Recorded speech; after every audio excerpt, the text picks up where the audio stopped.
What's going on, podcast people? This is the D&E podcast. I'm NK Rudy, and I'm here with my co-host, Rickon and Jamar. What's going on? Yo. We also have a special guest on, Dzh.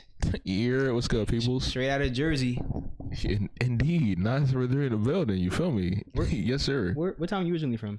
What happened? What town are you originally from? I'm from all over, but I graduated high school out of Madison, New Jersey. So let's just say Madison, New Jersey for now. Okay. Yeah. Okay. So like right across here. So not far. So Dzh is a rapper out of New Jersey. You know, be on top. Yeah, man. I'm telling everybody. I'm telling you right now, New Jersey, I should be having a lot of slept on rappers, bro. Like, the only, because I say the most recent biggest one, I say is like Fetty Wap, and that was like 2015, 2016, bro. But I feel like, I know we got a lot of talent in Jersey, but I feel like it's like, I don't feel like we get the recognition. I feel like maybe because we might be too close to New York and everybody thinks I'd be trying to bite them, but we really got our own sound here in Jersey. Honestly. Yeah.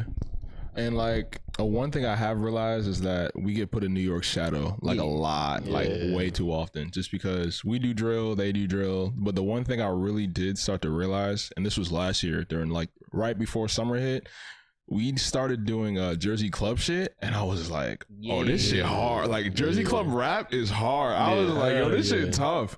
I don't know if y'all know him, but Bandmandro. That nigga's hard. I was like, oh, this shit kind of hard. This shit all right. And I was like, all right, bet. And I forgot her name. She's an artist who's with Empire. Cookie Kawhi. Okay. She's also super hard. And yeah, with that whole Jersey club shit, well, we have that on lock. Yeah, we don't need no one else. So we don't need nobody else to get on that. And if you do, it's like, just remember where it originated from. You know, they already started getting on it. You know who got on it? Who? Philly. Ew. Yeah, bro. No cap. They have like, I don't know his name, but you know, he got that deep voice. Like, Jamar, you the one that showed me him. He's like, I don't know his name though, but you the one that showed me him. I thought it was Jersey. I mean, it is Jersey Club, but they got their own Philly sound. But but like Philly's just South Jersey, so I guess we'll take that. We'll take ownership. Yeah, so they definitely bit off our sound. So we already got people biting off Jersey Club sound, but. Now I really did like what Bandman did, yo. You ever heard? Nah, I never heard him. I gotta look him up. I'm gonna have to show you after the pod. Yeah, bro, it's tough. Like he takes Jersey Club's beat, but makes it to like kind of like but they be short as hell. So like what, like a minute long song? Maybe like a minute and 20, maybe less than that. But for obvious reasons, because I'm not gonna lie, I don't want to hear you like rapping to like DJ Lil Man for a solid like 3 minutes, bro. I'm telling you, I don't want to hear that. But they always say the best songs used to be like the shortest songs, man. And they right for obvious reasons. But at the same time, it's like. Makes you want more. Yeah, exactly. Like I forgot, my little sister's a huge fan of Bandmandro, and I was just like, oh, okay, that shit tough. And she was like, yeah, you know, like he said he's gonna release an EP. I was like, I don't want to hear like 6 or 7 songs of just club shit. Like show me some like versatility. Like it's cool if you do that, but like at the same time, it's like, bro. 6 or 7 nah, don't do that. Don't do that. Same, I know they definitely got on the baby for that, for having like the same rap song. Like, he did it a lot. He had the same. I thought you switched the flow. I thought you never asked. Like nigga, you did not switch. like that's like that dum dum dum. Like that's like all the baby songs. Like So on like a 10-song album, like how many would you keep the same? Like 3 or 4, bro. 3 or 4. 3 or 4. Maybe 2 is like. Minimum, I guess, if you want to have that. Oh yeah, this is him because of that. But like after that 3rd one, it's like okay. After that 4th one, it's like all right. But that's something else. Including with features. Yes. Yeah. And after that 5th one, cut it, bro. Like I don't want it. Nah, bro. I don't want to hear that. Like even I think drill's more doable because like there's a lot that you can do with drill, but with Jersey Club, it's like. It's the same pattern. You can either slow it up or speed it down. Yeah. Like so, it's not like there's a lot of versatility we can do with it, unless you like throw like boom bap in it. But like, who the fuck? We haven't done like you know what I'm saying. Like you can't like go from like a upbeat like 140 BPM and slow that shit down to like half it, and then go to like 75 and then like talk about your life and like you can't do that, bro. So is there anybody out there that because I know Afro beats are going crazy right now. Afro beats are going dummy. So is anyone doing like Afro beats where it's mixed in with Jersey? Or is that like maybe an idea? Yeah, it's an idea. Not that I know of. I got one record in the tuck that I'm really ready to release at this point, but I can't release it just yet. But as far as Afro beats in Jersey, not really that I know of. Not really. It's not really too many of that. Yeah, I would have to look on, and there's no disrespect to anybody, but I have to look on to the women, like female rappers, like probably in that area, or just you have to really dig deep. Maybe like Newark and East Orange, especially Newark. Newark got a deep underground scene that's not really talked about, and it's like, oh, them niggas over there are fire. Like you gotta like really really look. But other than that, they're just kind of waiting for a come up. Yeah. Like Afro, New Jersey, like I could see it, and it would be really hard. But right now, not too much. Nobody's really doing it. Yeah, they gotta find a sound that works. They really gotta find a sound. You really gotta find a sound for real. What type of beat is that though? Afrocentric? You said Afrocentric? Whoa. Kind of like who's the best with this? Kind of like K Tronada. More or less, yeah, kind of like K Tronada, like WizKid, yeah, like kind of some shit like that. There's a song out right now that you definitely know. It's called Finesse. Oh yeah, you know what I'm talking about? It goes like Finesse. You don't know? Oh yeah, some shit like that. Okay. Yeah, but it's very rare to see like a Jersey artist stick with that sound like wholeheartedly. Like I haven't seen that yet. Yo, I'm sorry. Yo, your pants is tight as hell right now. Just I'm the only one. Like I said before, what was it, episode 1? That's just some calves coming in. No, I'm talking about you gotta. I'm sorry, you gotta go shopping for some new pants. Shit, I'm getting big, my boy. Pause. Yo. Oh shit. Nah, don't say. Go ahead, bro. I want to ask, how long? Like, well, I'll say, look. How long have you been rapping? Like, what made you get into rapping? I think what got me into rap. Okay, so everyone was like, "Yo, it was Eminem," or "Yo, it was Kanye." Yo, for me, it was video games, bro, and I'm gonna go from there. So I don't know. We've all had a PS2 or an Xbox at least once. So do we know the game Midnight Club? Yeah. So I figured out a way. There was a setting that because my cousin and I would always play this shit.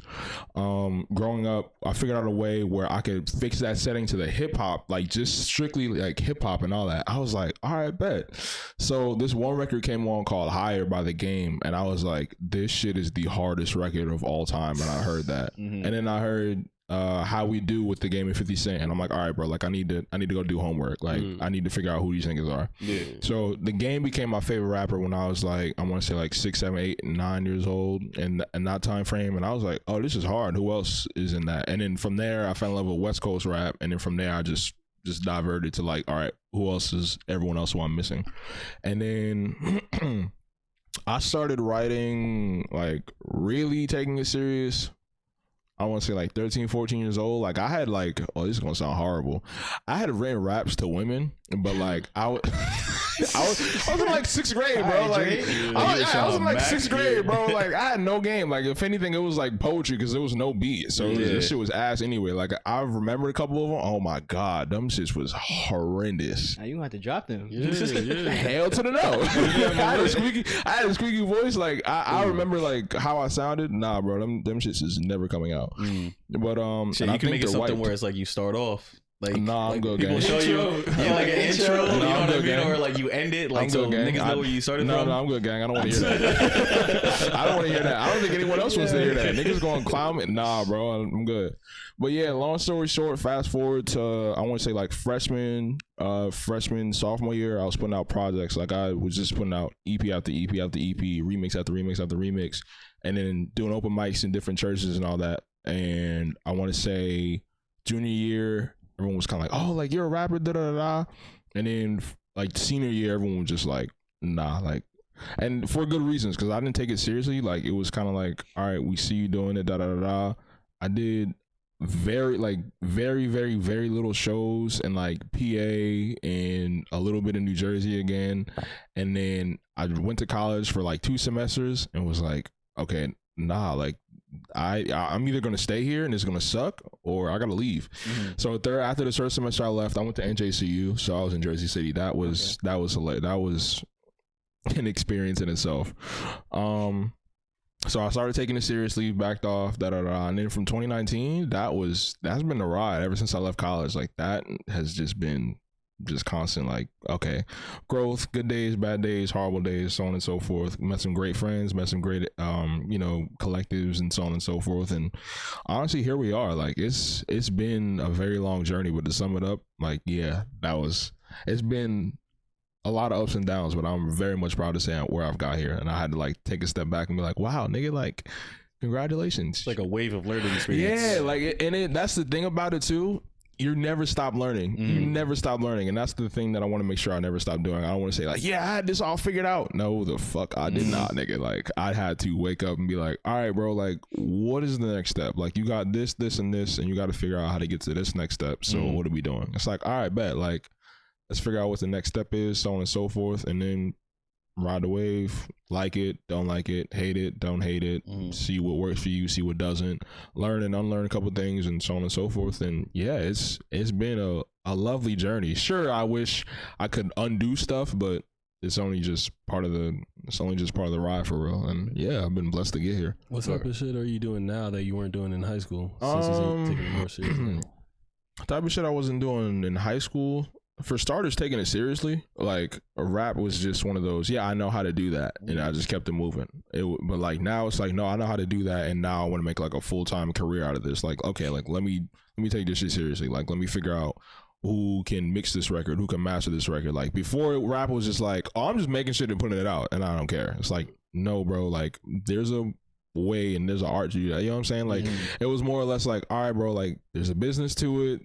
That's great. You got the music part down. I had no knowledge and zero care for the business aspect. I'm like, all right, well, how come I need to get booked for shows, or how come I ain't doing shit? Like, yo, you're not doing that. And on top of that, I was in high school, so like kind of limited to a lot of resources where, you know, your mom and your dad and a lot of people don't really see it, and a lot of people don't get the vision at a young age. So it's just like, all right, bro. Yeah, they worried about if like you can have a job or something. Yeah, they worried about, yo, you got a grades. I'm like, bro, I don't care. Like, I'm trying to make that. I'm like, bro, I don't care about these grades. I'm trying to make music. And then on top of that, out of all of that was the resources. When I tell y'all, up until 2019, every song was recorded off of an iPhone. I can't make that shit up. I mean, like, I would have to like find like a good spot, connect my headphones, and you know how like the iPhone got that little pause button, and that was the mic.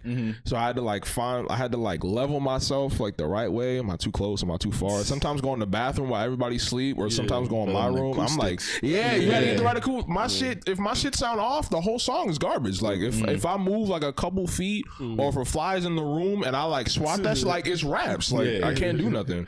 So definitely investing in my craft, because that was another thing. I got but a friend or a mutual friend of a friend was like, yo, I know somebody who's giving away a studio equipment. I was like, where is she located? And he was like, oh, he's in Jersey City. Called him up. Hey, how much for the studio equipment? Well, for the mic stand up and for the mic stand and the mic itself and the the acoustics, I give you $100 for it. I've never dropped $100 so far, and I've been using that same equipment since 2018 and haven't had an issue with it. So yeah, and it's just been lovely to just get this far, like all of it. Yeah, that's really just the thing that I realized. Like, all right, bro, like making music is great, cool, but like getting a bag from it, whole different ball game. Like I had to learn that aspect, and I'm still learning of it. So it's just like, let's keep it moving. That's good. You never gave up on the dream. You continued the race. Yeah, kept hustling. That's good. Shout out to Nipsey. Shout out to Nipsey. I ain't gonna lie, that shit. It's been hard, but there's days I've been wanted to be like, why the fuck am I even doing this? Ain't no point. I'm glad I look back on those days like, yo, bro, I'm really glad you didn't quit, because you have no idea what the fuck you could have missed out on. Okay, like the friends that you made through the internet, the trips that we made, like. I've gone to I've gone to Colorado, Oklahoma, Pennsylvania, North Carolina, just off the strength of, hey, you make music, I like what you do, let's connect and let's make some incredible shit. And I love that. I ain't gonna lie. And there's some different cultures that not cultures, but the way people live like differently. Like ATL is a simulation. I just want to get that off my chest. Like Oklahoma I have a couple of homies that stay over there, Levi Henson and Carlos. He does videography and he's a great rapper. But just over there, I made some incredible memories. Like, I didn't know, this is going to be a huge pause, but I did not know that you could make corn dogs with blueberries in the crust. And that shit, see? We don't have that over here. And they swear that's everywhere in Oklahoma, and we don't have that over here. Yeah. Corn dogs day, I guess. Yeah. It's weird, and it's frozen. It's like Jimmy Dean. Yeah, it's like I have to show you a picture. It's wild. Yeah, it's wild.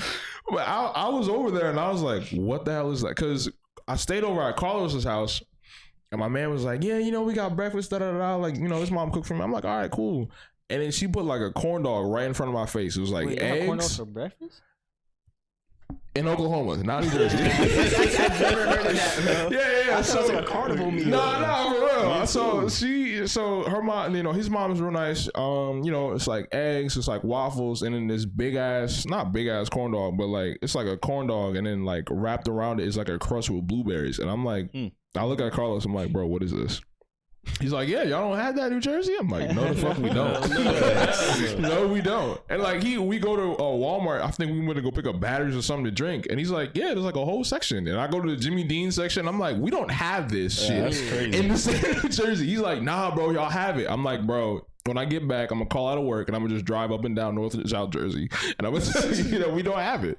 And I did just that. I'm like, bro, we don't have that here. Like, maybe like southern states, yeah, because them niggas is weirdos. But like in New Jersey, we don't have that, bro. That's crazy. But yeah, just shit like that is just like, it's great to know, and it's great to have memories like that, just off the strength of just simply music and wanting to have a dream. So yeah. Sure. So you've been out to Oklahoma, right? Last year, saying like. Yeah, this year and last year.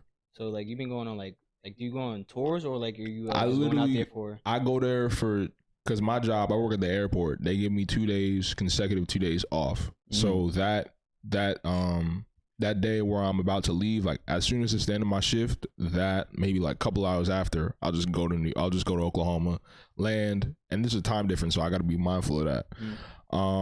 Just go over there, chill, work on music, laugh, do whatever I gotta do, and then like make it back in time. And if I have to call out like, by the next day, and I get there, and then the next day start the week like it was nothing. That's really about it.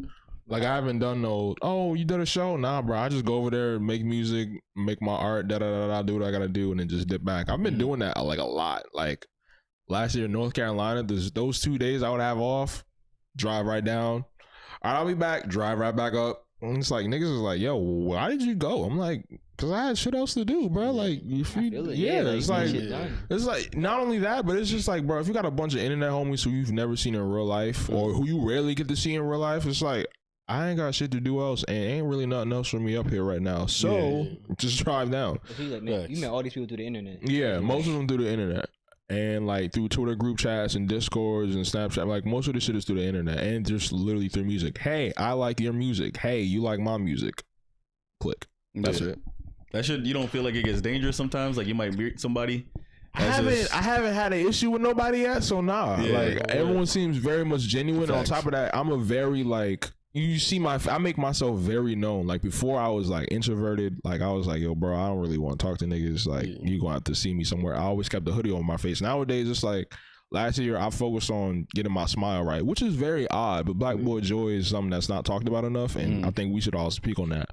So I was like, all right, cool. Like I got a bunch of niggas that I haven't seen before. So I was just like travel. Like 2019 was when I first started like traveling like a lot more. And I was like, oh, this shit hard. Like I need to be doing more of this. Yeah. So I just started showing my face more. So not only did I become comfortable with myself, but niggas knew who I was, and it wasn't like tomfoolery or fugazi when you saw me. Like when I walked into a studio session or a photography shoot, niggas wasn't like, who is this?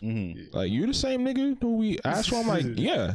It's like, no, you're not. Like, go home. Like, so yeah, other than that, there is that danger, but at the same time, it's like the danger is like slowly like dying, honestly, anytime like I go. You just gotta pick and choose who you go up to or who you pick. Pretty much. Because like when you become that public figure, you know, someone might be like, oh yeah, come down here, I got a studio, and then if they show you some fake ass pictures, you know, get catfish. There's also that. I'm very not picky, but like as far as like knowing who to trust and knowing who's like real, I'm like, all right, I already know who's real. I already got my select few. There's a couple people who I love to work with, but I just gotta test the waters. We gotta have like a FaceTime call. We good, bro. All right, cool. Yeah, check the surroundings. Yeah, exactly. Like 2 to 3 FaceTime calls and I'm good. But like just one, yo, come through.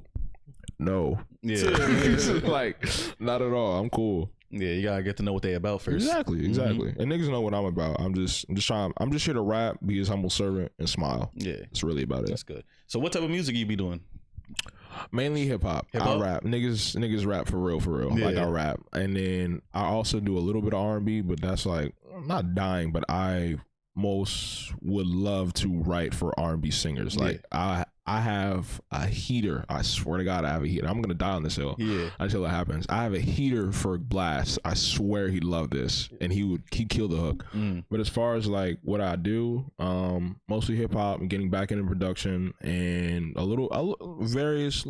very small amounts of R&B every so often. And it's like about your life, or you talk about like community surrounding Black community. What type of stuff you like to do? Pretty much anything that I could find like entertainment to me about what I write. I'm not that nigga to be like, yo, I rap about bitches. First of all, I have no hoes. Yeah. So I can't say just like me. Yeah, I'm real. Like I can't even say some shit like, yo, I got mad bitches. No, I don't. Actually, matter of fact, I'm single as hell. So that's number one. Yo, I got mad money. Yo, I'm gonna keep it a bean. I work a 9 to 5 and I just paid rent. I do not have mad money, bro. Like I have a 401k, but other than that, nah, chill out. But I just rap about the things that I've either been through or going through, and then I also rap about just penmanship. Like I have a lot of fun with just studying artists and being like, okay, he did this. Let me see how I can do it better. Like perfect example, Blabk did his I forgot what freestyle that was, but Blabk did his a freestyle with Love Renaissance with like a whole bunch of other artists. Okay. And he had this like 4 line where he said apartheid like 4 different ways. So he said apartheid, and then apartheid, and then apart I was like, oh, that shit hard. So I remember like thinking back on that moment and being like, okay, how can I do that? And then I don't know why, and not to bite, but I don't know why, but I had a beat in mind. And I said, been a nuisance since that gave me the ropes. Got a nuisance now I can feel foes. Your nuisance can be left at the door. My cologne new scent, make sure everybody knows. And I was like, oh, this shit easy. Yeah, that's what I'm saying. I was like, oh, this shit easy. This shit hard as hell. So I just study. Like it's really just been studying like penmanship and just just paying attention. So as far as like rapping about, I recently had a I don't know where it came from or what the inspiration was, but I recently just made a song called Joy. Probably won't be released until next year, but I recently made a song called Joy that speaks on a Black man maintaining his joy in like a very like reckless and not so safe environment, because I live in East Orange now. So that's like, the gunshots was going off July 4th and July 5th and July 6th for like 3-4 days straight. Like if someone was summertime, like, exactly. It was summertime, and someone was like, all right, bro, like, I can hear the difference between the fireworks and the gunshot. Like some of these hoes they're not synchronized, bro. Like y'all killing somebody right now. There was that, and then there was like, I got a little sister. I recently started writing about her. I got a father who has a iffy relationship. Wrote about him last album. So yeah, I write about damn near everything and anything that I'm influenced by. I just be writing. Like I don't. You ever get like writer's block or anything? Yes, like that motherfucker will be hitting, and I'm like, yo, not today. But I've realized that anytime I get writer's block, just step back, bro. Don't, because anything that's forced is gonna sound ass. Yeah, you don't want to get too frustrated, right? Yeah, and it's gonna sound ass. Like recently, I was like, damn. Like a friend of mine told me like, yo, I was like, damn, bro, what do y'all do to get out of writer's block? He's like, yo, bro, just step back. I'm like, what? He's like, step back and live life, or revisit some old records that feel as though need work. I was like, well, I don't feel like listening to none of my discography, so I'm gonna just step back from work. Like I would be like, yo, I'm sick, I'm under the weather, fully fine, I just don't feel like coming in. We all have those days, bro. We all have those days, bro.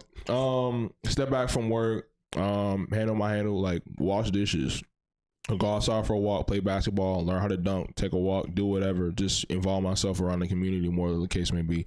Hell, even going to buy groceries, and I would just be like, all right, bro, like, an idea would come to, like a line would come to my head, and I'd be like, what can I build off that line?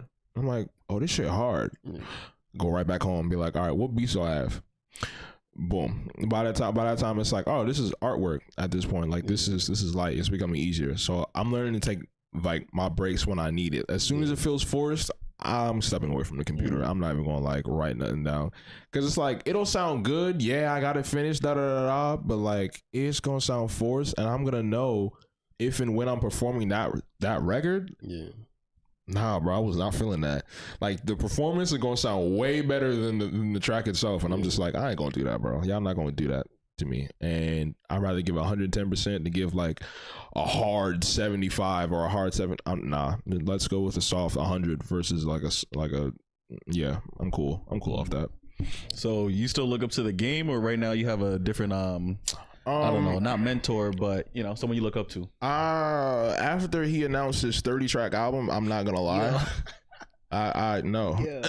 He's also interesting. His Drink Champs interview was pretty interesting. So there's rappers that I look up to, but nowadays it's like I pick and choose who I look up to. Like a lot of the rappers I look up to now are like music for inspiration.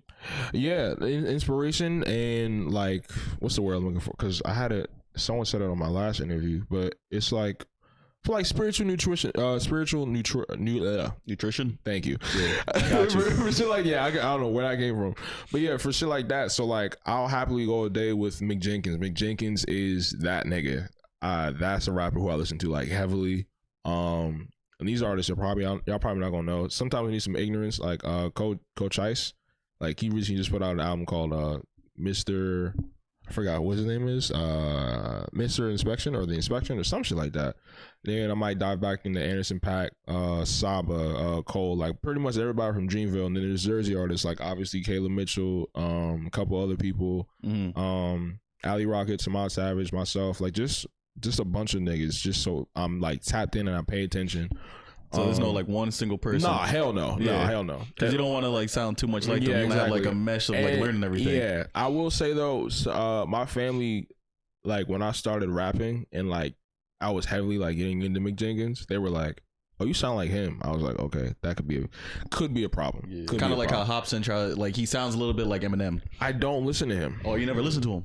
I just don't listen to it. I've heard a Hobson record. I just refuse to press play because it's like no disrespect, but like them Hobson and those like Drax and like Logic. Nah, bro. Like y'all trying too hard. You definitely listen to Logic too. You did. I do. You did. Yeah. Like there was a like Under Pressure was like okay cool when like Run It. Some shit like that, like when that came out, okay, cool. But like now it's like, all right, I'm black, nigga. We heard you. Like we heard like even if your skin doesn't say it, we heard you. Like for the first damn near like 5 to 10 albums, bro. Like we got it. It's okay. But other than that, Biracial was way overplayed. But he was but that. Like it was like, bro, like.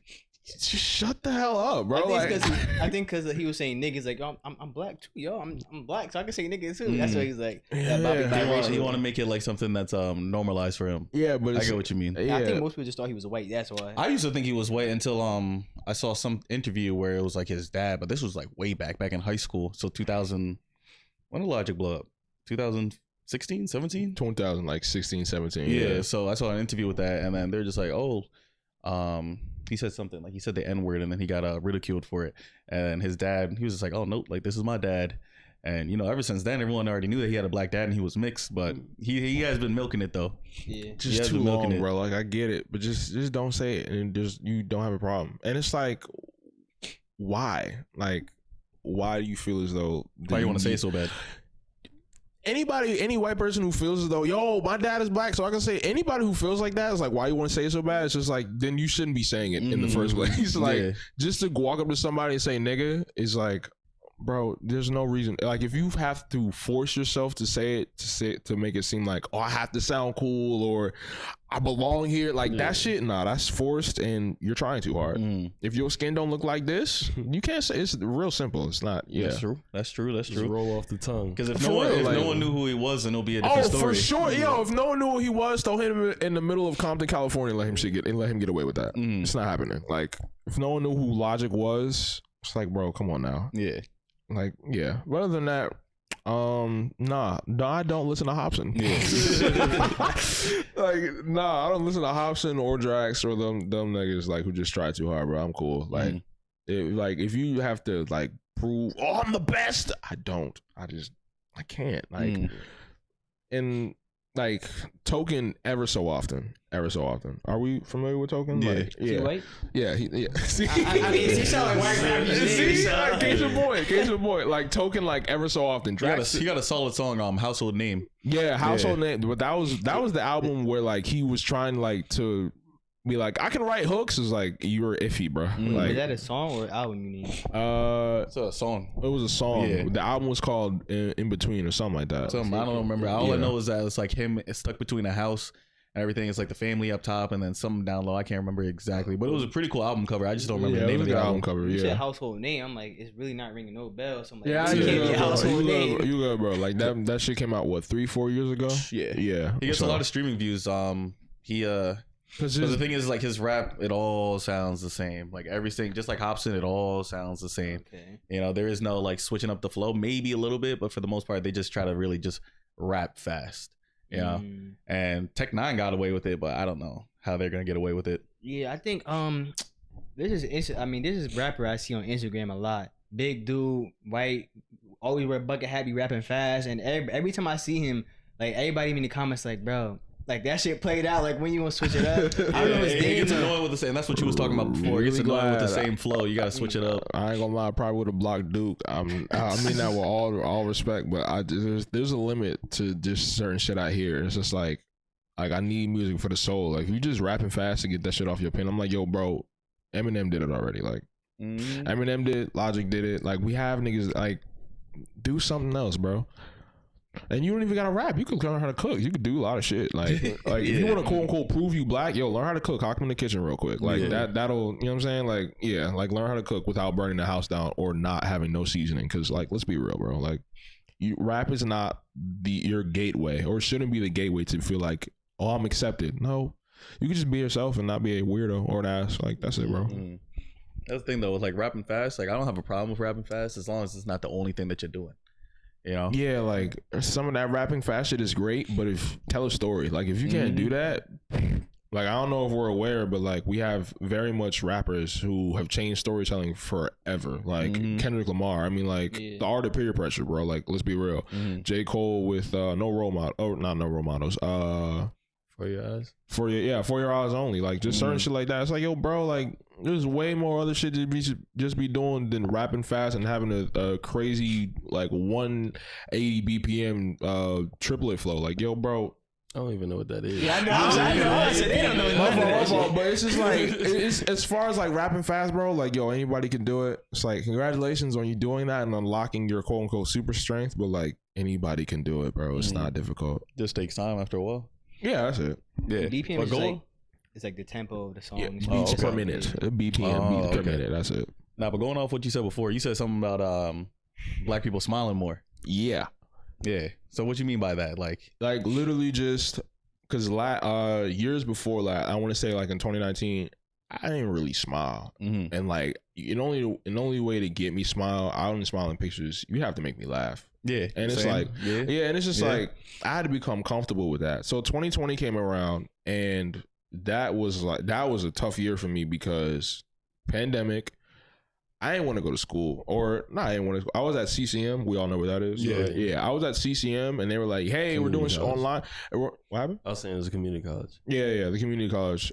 They were like, "Hey, we're doing online shit," and I'm a person where like, if it's not in person, I'm gonna fuck up that learning experience. So like, grades was already slipping as it is. I was already, and then on top of that, I was already involved in like something that was an extremely toxic situation. That shit was down awful horrendous.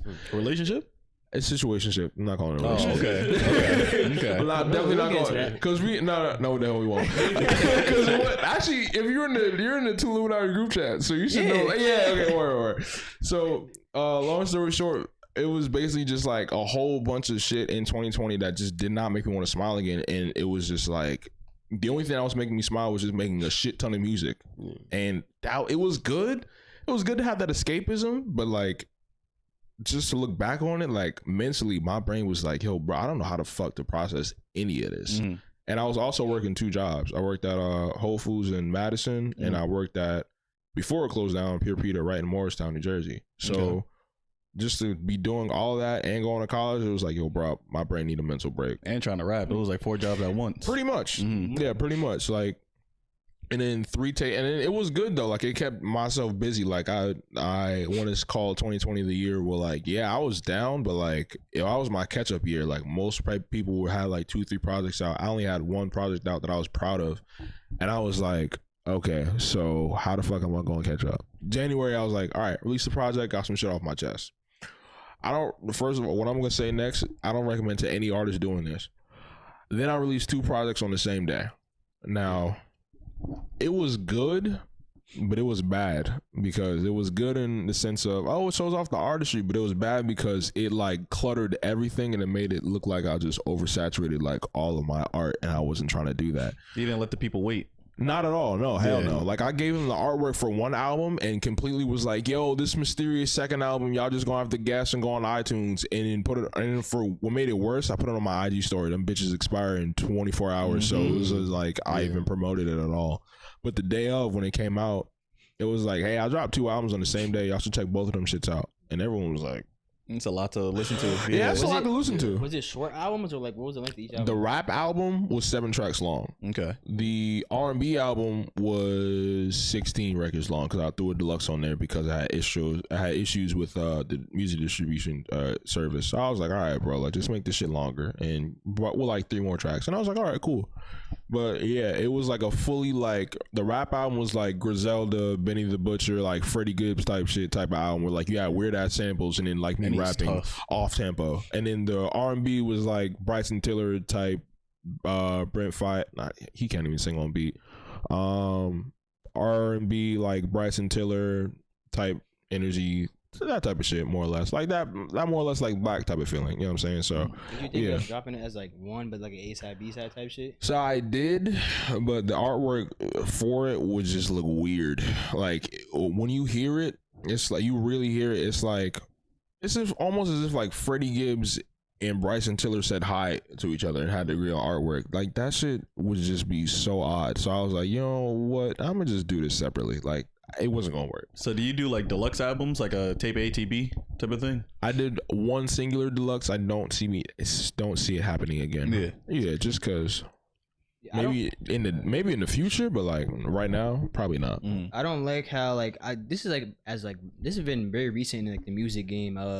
Like artists will drop like their album and then like within a week they'll drop the deluxe. I remember like before, like years back, it used to be you wouldn't hear a deluxe until like months or year later. Months later. Now it's just like within a week you'll hear a deluxe. I'm like, damn, like I didn't even let the music simmer. Why just not drop? I think they do that so then they can get more hype around the album. Yeah, so then they can get more streams and then that's more income. Like it's less about and this is going off where you said 110%. It's less about giving the 110% and then just getting something out there so then the streams can come in. So like if Drake drops a bunch of songs and he gets streams from them, right? I'm not saying Drake's music's ass, but like if he last album was but I still haven't listened to it yet. I listened to it. I didn't like it, but if he just drops a bunch of songs and he gets streams for it, you know, he makes like a couple million or whatever, and he's good to go. It doesn't matter the quality. He already has the viewers, you know, pretty much, yeah.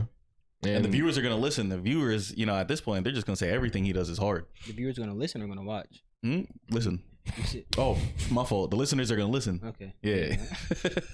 They're gonna listen. Yeah, and on top of that, just back to what you said, like waiting a couple months to drop a deluxe is hard. Like that's tough because it obviously means that they're doing something and they don't want to keep you waiting. Yeah. But like doing that shit, like, oh, next week y'all getting a deluxe. I'm like, yo, bro, I didn't even decide my favorite song yet. So that's number one. Relax. Number two, ain't no way you had this shit in the tuck, and if you did, what was we doing? Like, why didn't you just put it out in the first place? And then number three, like, it's clearly like, yeah, it's a great money grabbing scheme, but at the same time, it's like, focus on the art, bro. Like, let people enjoy it first. Like, I'm still not over Chris Brown doing the shit that he did. I forgot. 60. Nigga, that shit was 50 songs. I never got to I never finished it. Yo, I got to track 10. It was like, I'm good. Like, I'm gonna keep it and it's no diss. That nigga's talented. That nigga's hard. Like, pause. I think it's really great. I think it's really great at his music and what he does, and he focuses like extremely well on his artistry. Like, I fuck with it heavy. But bro, 50 record, like, wow. There's literally no need to be doing that. And like, I don't even want to sound disrespectful. What else could you be singing about for 50 records? And on top of that, it was around Christmas. Yo, bro, Christmas only lasts like one singular day. Like the season only lasts one, like for the whole season, like for a couple of days. Yeah, just for the holiday and a couple of days after that. So it's like, you got 50 records and then 10 of them hoes is Christmas. It's like, all right, so what about the other 40? Like, you know what I'm saying? Like, it's just, you're oversaturating. Like, that was max. Yeah, Still haven't listened to it Damn, yet. when did that come out? 2018? 19? Yeah, it was like Heartbreak on a Full Moon. Wasn't it something like that? Yeah, That's that the one, name of the Heartbreak album. on a Full It was Moon. wild, bro. I It remember was that shit was max. I don't know, because there's too couldn't many tell songs for you. me. Bro, I Facts. really I can't couldn't tell you. I'm not saying it was a bad album, but it's just like, Yeah, you know, it's like it's too many songs to listen to. It wasn't a bad album, just too many songs to listen to, bro. I don't feel like after the 10th record by my favorite artist, even then I'm like, okay, if you're gonna be doing the same shit, you got me for another like 3 to 5 tracks. But it's like, if you're gonna switch it up, you gotta come more features. All right, cool. But like 50 songs, bro, you're wilding. You're wilding. I'm still past track 10, bro. I was like, all right, bro, I'm good. Yep. It was no diss, but like, bro, 10, I'm good, bro. And because there's so many tracks on there, you're not gonna go back to it. Bro, there was like I never went back to it. Yo, facts. Like, that's 50. Niggas have to understand 50 songs is 5 to 6 albums. It's crazy, bro. That's Yeah, wild. real life. Like, them Christmas records, you could have put a Christmas album out and really just could have kicked your feet back and just chill out. I'm not, like I said, this is no disrespect to Chris Brown. If you ever see this, I'm a huge fan. Hire me for a record so I can write some shit. But, yo, bro, 50 songs is bonkers. There's no need for that. That's it. Like, when I saw that, when you spoke on the Games album, he released 30 songs. I saw it, I'm like, 30 songs? I'm like, This nigga said, yo, Friday, y'all getting all new 30 songs. And I looked at the track list. First of all, it's all exclusively produced by Hit Boy. So I was like, all right, I'm going to tune in. I did not see a single feature. I'm like, hell no. I saw a picture of him and Big Sean, but like a day before. But like, I'm gonna let you know right now, 30 songs of this nigga screaming Compton or Bompton, I'm not doing it. I'm not doing it. Niggas will have me for the first 10. But 30, no. Like, just shit that's that long, it's like, no, bro. Like, relax, bro. Like, it's not needed. It's extremely oversaturated. Sometimes artists won't even put the features in there though. Yeah. It'll just pop up like a little surprise, you know. like But Travis I don't Scott wanna- did on Astro World. But Astro, how long was Astro World though? Wasn't like 20 some songs? Yeah, 20 is cool. Anything like, yo, unless you really venting, like even Earl Sweatshirt had like 20 songs, but them bitches was like what, like a minute and some change long, like some rap songs. I think it was in 2019, You can just 2020. fly through the whole album. Yeah, you didn't even feel like 20 minutes, or it didn't even feel like, oh, I went through 20 songs, bro. You went through like 20 different interludes and press play, like that was it. But like, bro, 30 records, and then I gotta see if so and so's on that record, or Jhené Aiko's on record number 14, or Big Sean's on 26. Bro, I don't feel like doing that, bro. Like, just please don't do that. And in respect to Astro World, they did have what's his name? They did have the features that show up later. Like, you know, Apple Music is like, hey, like so and so was on this record. Like, it came up later, but I don't remember, because I remember last time there was just no features. oh, okay, then damn. But yeah, you got a point. But like, yeah, anything over like 20, borderline 25, it's like, yo, bro, please stop. 25 sound like a lot. That's I can what see I'm 20. saying. Like, I can see exactly. 20. Even 25, bro. 20 is like cool. Okay, like Drake, I know Drake usually gets around like that 25 range usually, and so I feel like that. I mean, but he's always Drake. Like, Yeah, he's gonna get the. he can pull that yeah, off. Like, he's Drake. Yeah. like But not I everybody else can. Like the Game can't pull off a 30 song. I don't want to hear 30 game records, bro. I'm not gonna lie. Like, there's a lot of artists I don't want to hear 30 anything from. Like 30 minutes, okay, cool. But like 30 records on an album, no, bro. Is there a rapper you would listen to 30 records?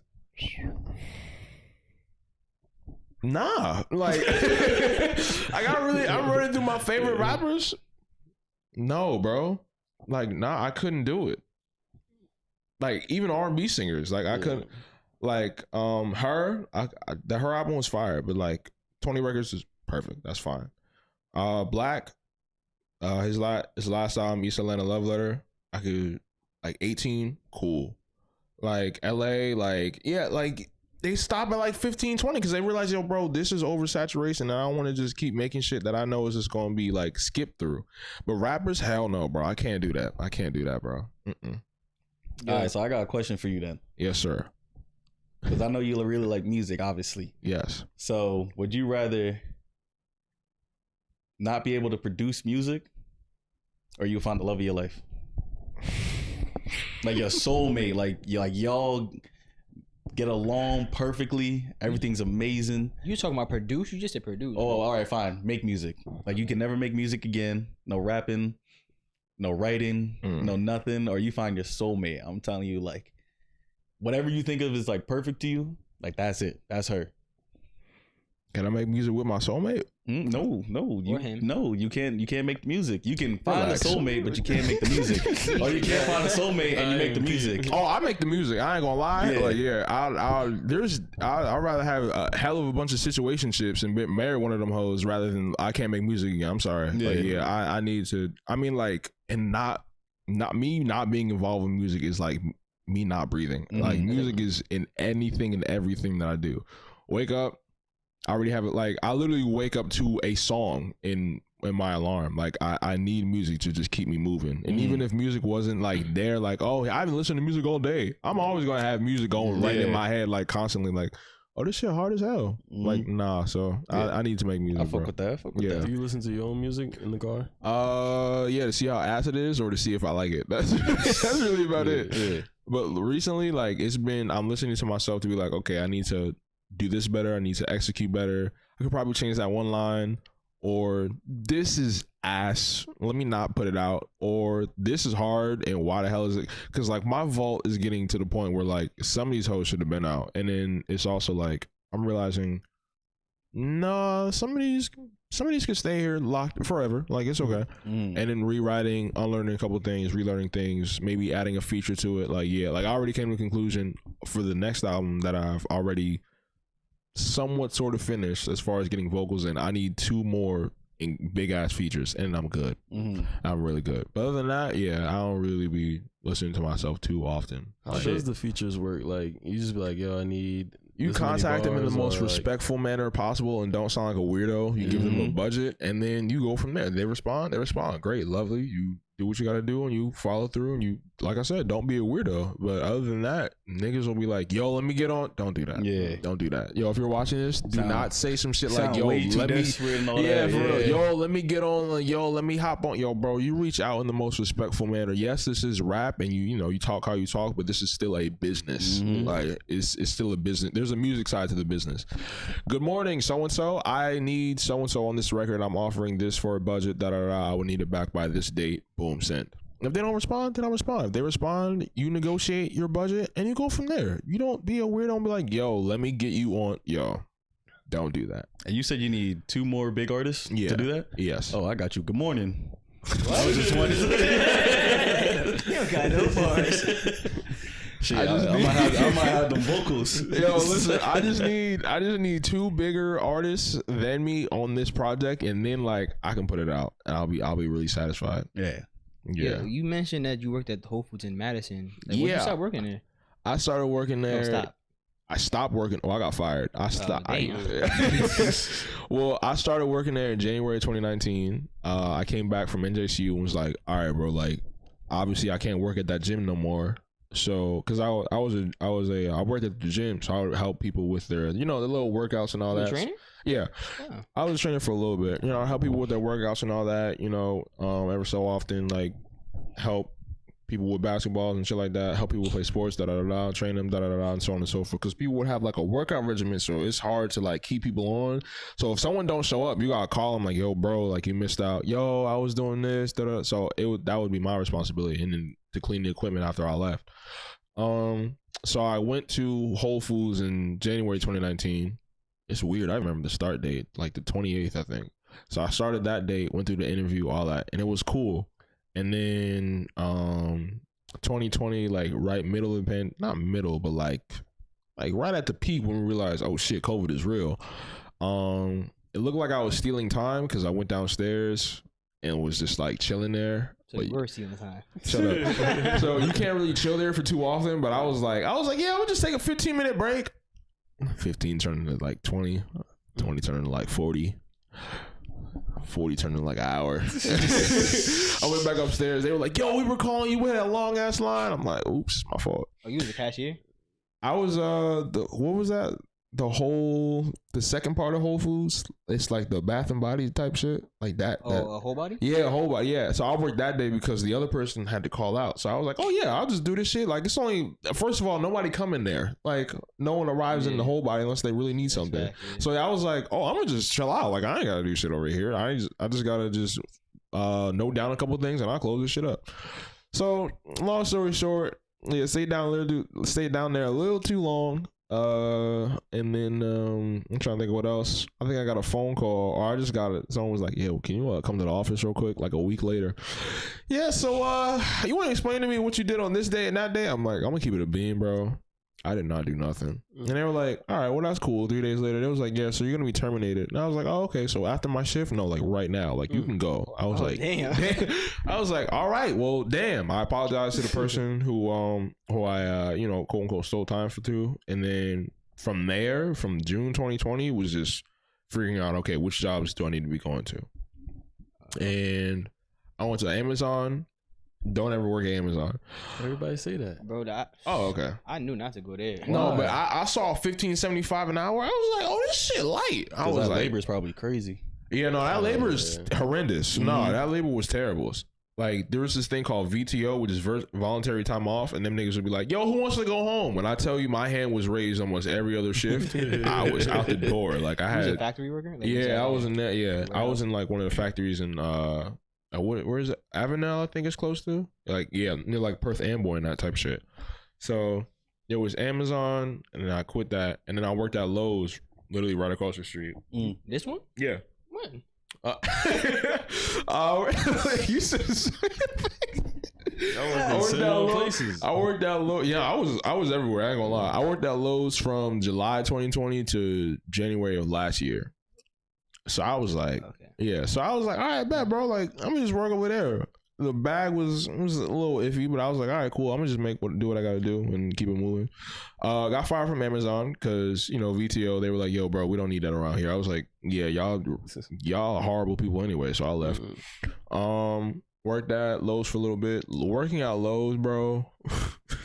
Them customers is interesting people.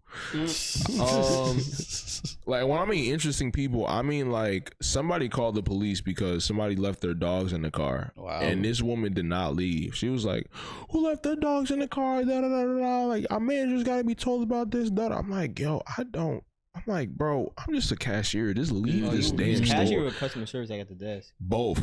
Okay. Like, there was days where, like, I was at, hold on, let me put the white boys on. Thank you for calling Lowe's customer service. This is Dante speaking. How may I help you? Yo, you understand how like annoying that shit is after a certain point? Like, you gotta have this like, I'm looking for an order. Yo, stand by real quick. Okay. Is this like Lewis Johnson? Yes, your order's ready to be picked up. Da da da da. Like, yo, doing that shit like 4 or 5 days a week is just horrendous. Yeah, it gets tedious and very annoying. I worked there, bro. I mean, I worked there not when you were there, but I worked there for like 3 months. And hell nah, bro. It was. I'm like, yeah. It was. I don't know if he was like the assistant manager. His name was like Tony P. Yeah, Tony. Nah. You liked him? Hell no. Oh, I was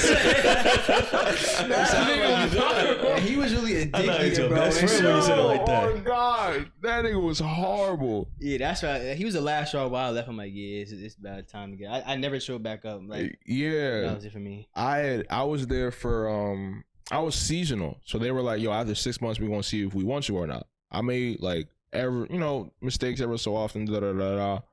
And then not to get too personal with it, but long story short, I had like a really shitty anxiety attack one day at that job, and they were like, all right, well, yeah, you good. And then next day they was like, yo, why didn't you come in? I was like, bro, I had anxiety, like I'm resting, so why didn't you come in? Got it. Okay, so that was in November. December they were like, yeah, so based on your attendance and your seasonal position, we've decided to let you go. And I was like, all right, cool. Fun fact, Tony was like, all right, well, we can let you go, but you can keep the gloves. I'm like, nigga,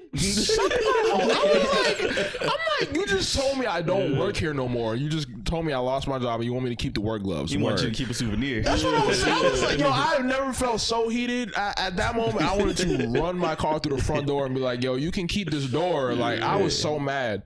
So I got fired from. So I got fired from Lowe's. For real, I was like, yeah, I was mad as hell. So I got fired from Lowe's and last year in January, and then I just applied. Like I was really going through it because it's like you low on funds and you just lost your job, and like I'm like, all right, bro. God, if you're listening, you're a miracle. He was like, all right, word. February, literally the next month, I started working at the airport, and March 7th was my start date, and cool coasting ever since. Like, do you get perks working there? I got these glasses and dental, and I got a 401k. So yeah, that's solid. I'm chilling. Yeah, I'm solid. Like free flights or something. Oh hell yeah, free and flights in the same sense that job does not exist, bro. What do you do at the airport? Shit. From I could lose someone's bag if I wanted to. I can make sure they never see that again. I put niggas really never. But he don't do it. That's what I'm saying. Like, so let me explain don't. something. Niggas don't understand when you work at the airport. I'm not saying you can get away with murder, but like if someone has wronged you and you know they fly a specific airline, you could really fuck their entire shit up. Damn. Like I don't want to put that on like nobody, but like I've had a couple people where I've been like, yo, you definitely fly Spirit. And I see your name around. So just be mindful of that. Allegedly. Allegedly. Hypothetically.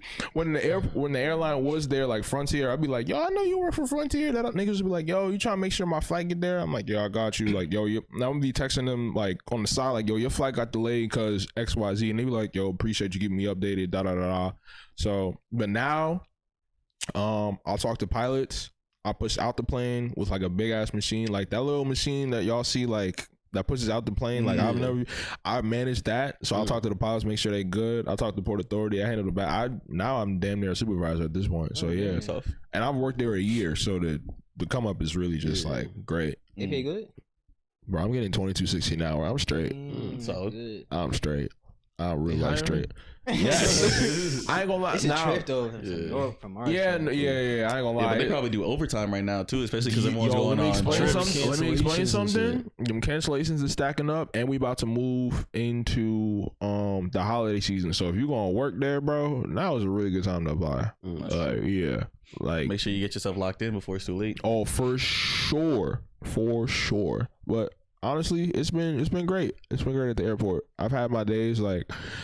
There was one day last year I almost lit that shit on fire.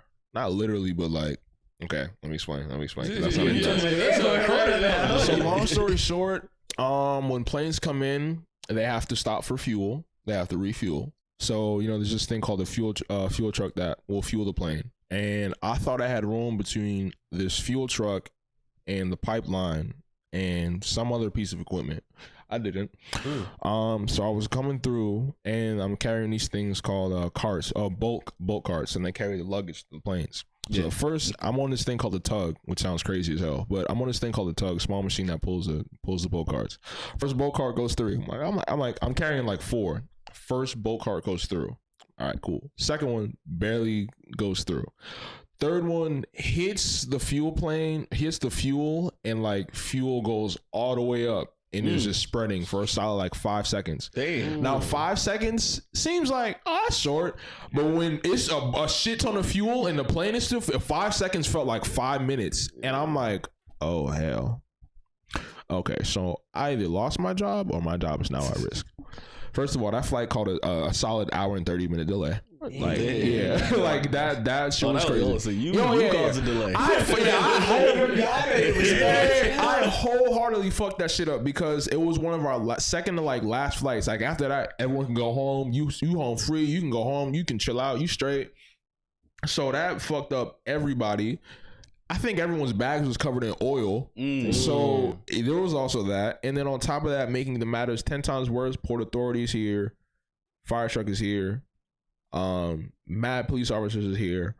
Bags is getting late. Flights, a whole bunch of shit. Wrong, bro. If I was the boss, I would have been like, find me the nigga. No, real life. My boss was like, first of all, because at the time I was new. I'd only been there since, technically speaking, March. It's August. So I had a little bit of leniency because I hadn't done anything like that. So when he found out it was me, he was like, oh, okay, well, it's not good that you did it, but like we gotta write you up, bro. I'm like, I can understand. Don't let this happen again. It's like if this happens again, bro, like you will not work here again. And I'm like, all right, bro, like I completely understand. Like that shit won't happen again. Blah blah blah blah. Next time I'm just gonna take the way around. No, real life. I think I have the video. Matter of fact, if I have the video of like the aftermath, bro, that shit was funny. Imagine you messing up everybody's luggage and everything else. You're like, let me take a video of this shit what I did, bro. No, because I had to because it was a matter of like, all right, bro, like let me just figure out to make sure I don't do this shit again, bro. While you finding that video, I was speaking of Whole Foods. I remember one day he came in to my Whole Foods. It was like this is still during like I guess like pandemic time, yeah. But I remember I never saw him in person because I only knew him through the group chat we was in. So I saw him like, is that Dante? I was like, and so I hit the group chat. I'm like, was you just in March on Whole Foods? I was like, yeah. So he came back out. I came back inside. I was like, who is this? Yeah, I was like, I never seen. I was like, oh, what's good? I'm like, I never seen him in person. And we was just chatting it up. And then it was another time. It's already had left Whole Foods already. I was working at Lowe's, and I think I was walking like to ShopRite to get some lunch. And I seen him, and I was like, I didn't know who he drove. I'm like, so I had to group chat. I'm like, yo, did I just see you Marcel driving this and that? And he was like, damn, nigga, like towing my car and shit. Yo, bro. So when he said in my car, I'm like, yo, bro, like, relax. Like, what is we doing? Like, chill out. Matter of fact, wasn't it? It was earlier this year, I think. Yeah, it was earlier this year because I thought I had COVID. Thankfully, I didn't. And Zariah saw me. She saw you? Yeah, she saw me out. She didn't even say hi, like, yo, how you doing? She just hit my phone and was like, yo, so are you in this town in this car? I get out and I'm looking left and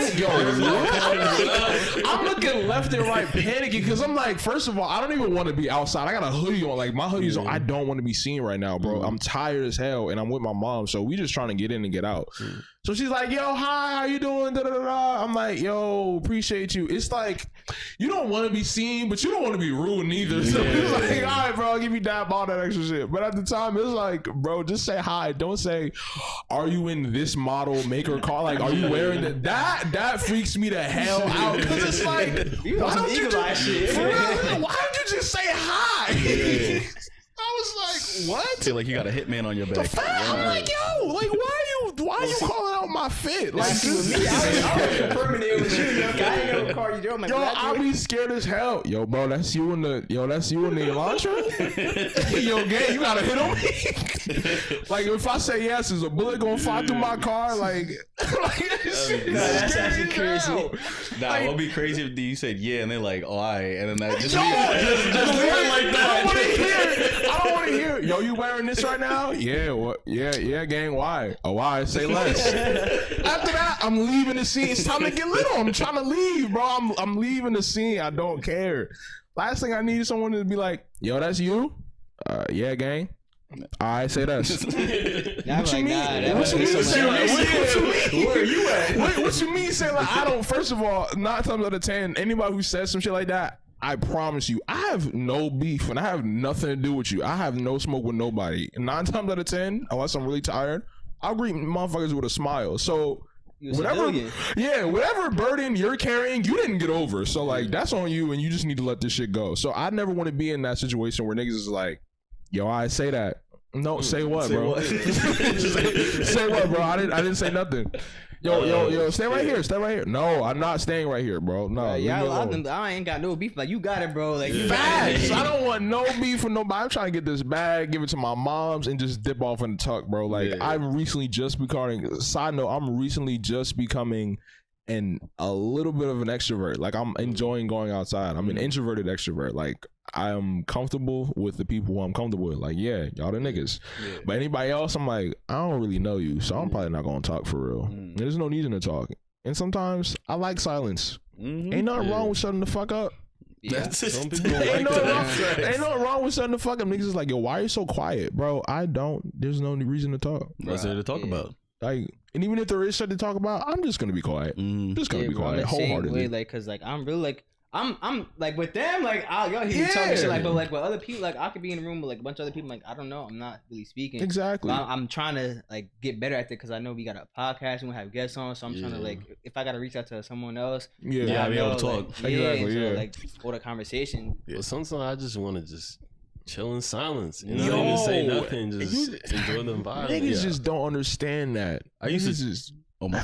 You good. I used to chill in silence, and back when he was working at town with me, this is when he was there full time. I used to complain about that shit all the time with him because I enjoy silence, and I'll just sit there, you know. Okay. And you know, before I gotta go work because my job is at a restaurant, so I gotta already talk to these people. Yeah. So I just be sitting down there in the corner on my phone, just waiting for shit to start up, and that niggas just be coming up to me and be like, "You good?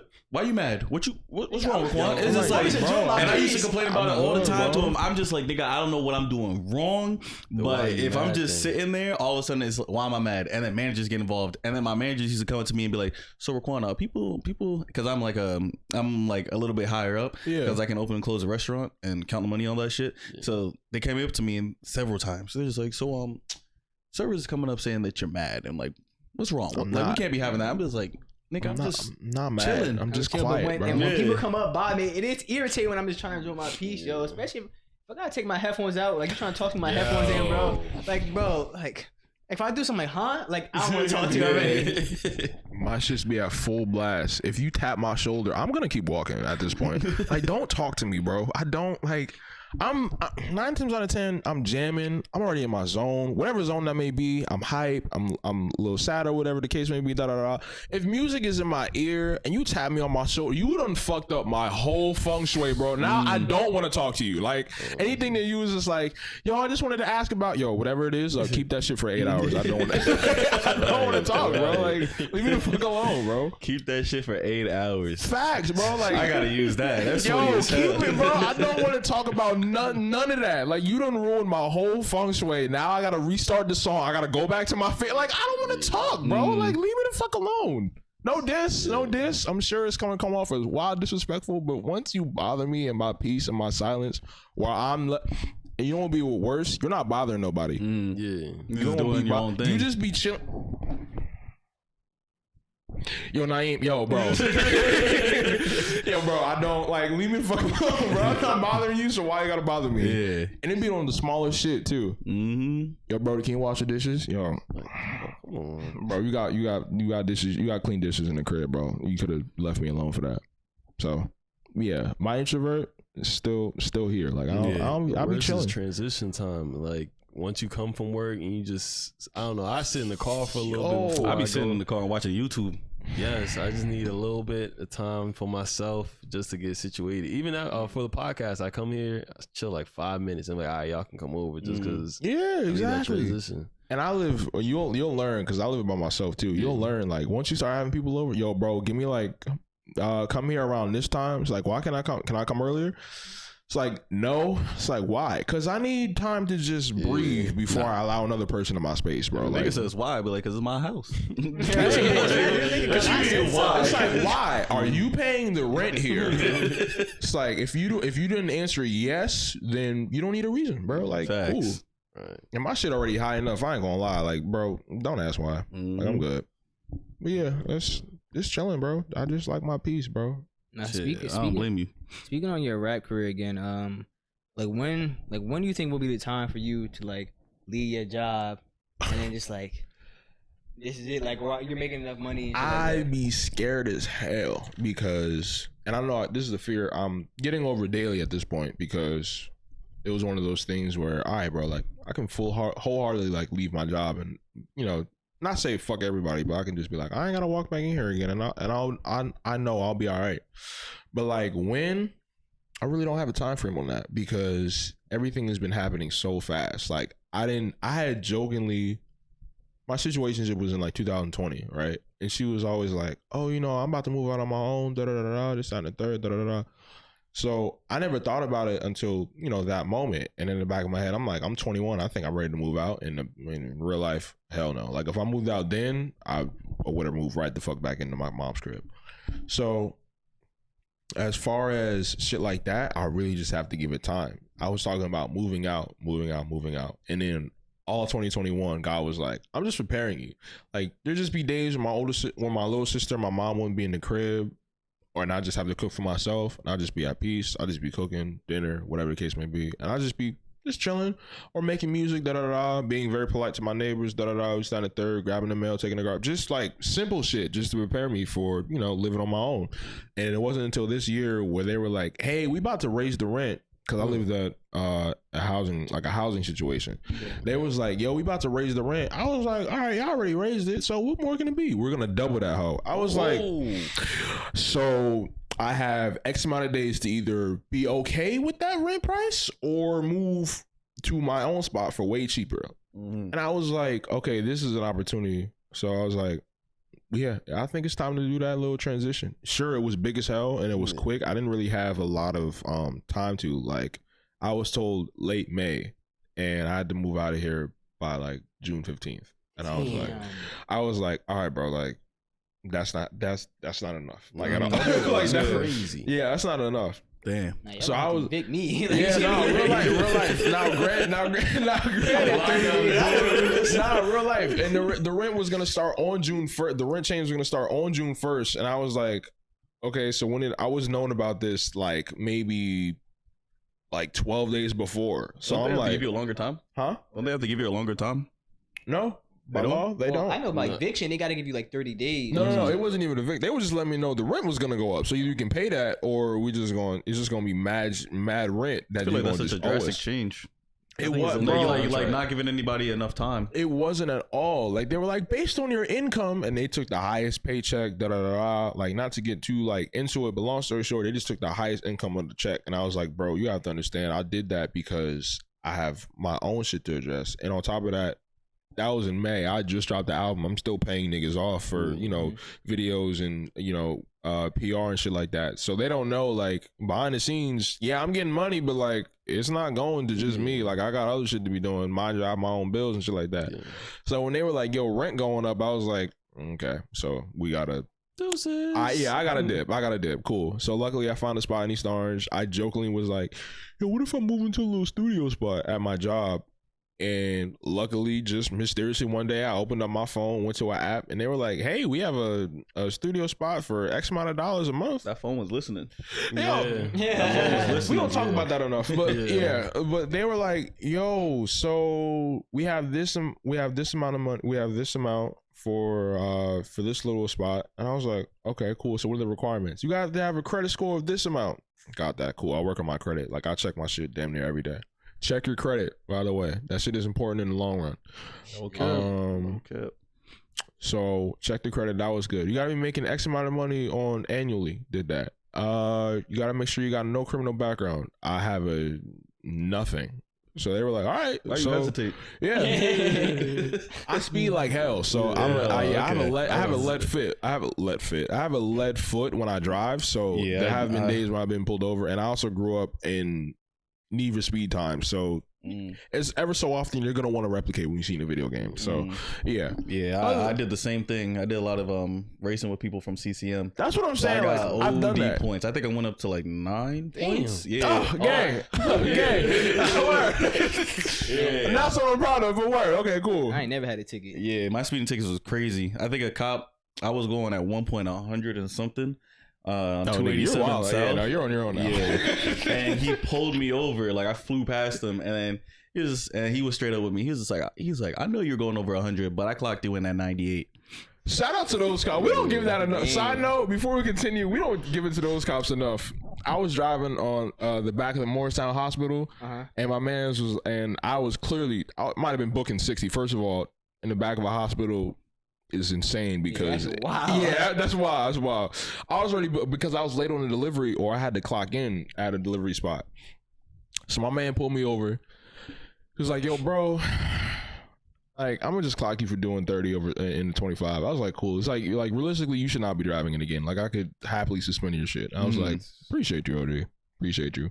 I took that ticket and just, it was cool.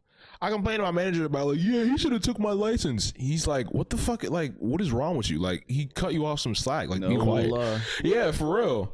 But yeah, as far as like, that moving in and back to the transition shit, like, yeah, that was really quick, because it was like, all right, cool, I'm gonna move in. Okay, now I need a deposit. Now I need to wait for money and wait till I get paid. Okay, now I have to, like, quote unquote higher movers. Okay, now I gotta figure, like, everything was just like, mind you, I'm also working. I work in the like very, very, very early in the morning. So I want to be very early. I mean, like 3 o'clock I'm awake, and 5 o'clock I clock in, and I work and I work till 2:30 p.m. and I go home. So I don't really have enough time to be like, oh yeah, well, I'm good. And it's Newark, like you said, it's Newark to Madison, New Jersey. That's like a 30-something minute drive, bro. And then, like, it's not even like, oh, I could just get out my car. Nah, bro, like, I have a shuttle that takes me to a place where the workers park. Then I have to get off at my stop, then drive, then take easy. It's a whole lot. So by the time I get to my crib, after I clocked out at 2:30, it's damn near 4:30, 5 o'clock. What time you go to sleep? Shit, I be going to sleep early as hell. Gotta be like at least like 10 o'clock. Yeah, 9:30, 10 o'clock. And then days where I'm like, damn, it's 12. I'm like, bro, just stay the fuck up. Yeah, no point. So yeah, throughout all that, take some coffee. Yeah, coffee's nasty. So you don't do coffee? I hate coffee. Oh shit, what you do? I hate coffee. Red Bull? Hell no, Red Bull is unhealthy as hell. Nah, I had any type of energy drink. Any type of energy drink. Gatorade, the electrolytes. Whole Foods got some shit there, bro. You ever mate that guaki shit? That shit is hard. The one I have it's called Clean Energy. That's what it's literally called, Clean. Yeah. But that shit, I mean, it's not sweet, but I'm fine with that. But that's my. Now that I think about it, I'm gonna go back to Whole Foods and go get me some of that. Shit is legitimate crack. I know bro. A lot of people at my job, they used to love hookahs. I don't know if y'all know what that is. It's called a hookah. It's an energy drink. I thought you said hookahs. Nah, it's called hookah, bro. They love that shit. Bro, they was always talking like, yo, they got more hookahs in. Like, but that was the hot shit, bro. Yeah, it was an energy drink, but they love that shit. Okay. At my job, I'd be getting coffee, or I get like a tea, Coffee's just terrible, green tea, bro. honey. Yeah, Lemons, good to go. I tried coffee once when I was a kid. My dad was like, "Yeah, try some," and that was the first and last time I tried it. It could be different now, though. Yeah, I'm good, bro. I can't do it, bro. Like milk, that's it. Or almond milk. That's it.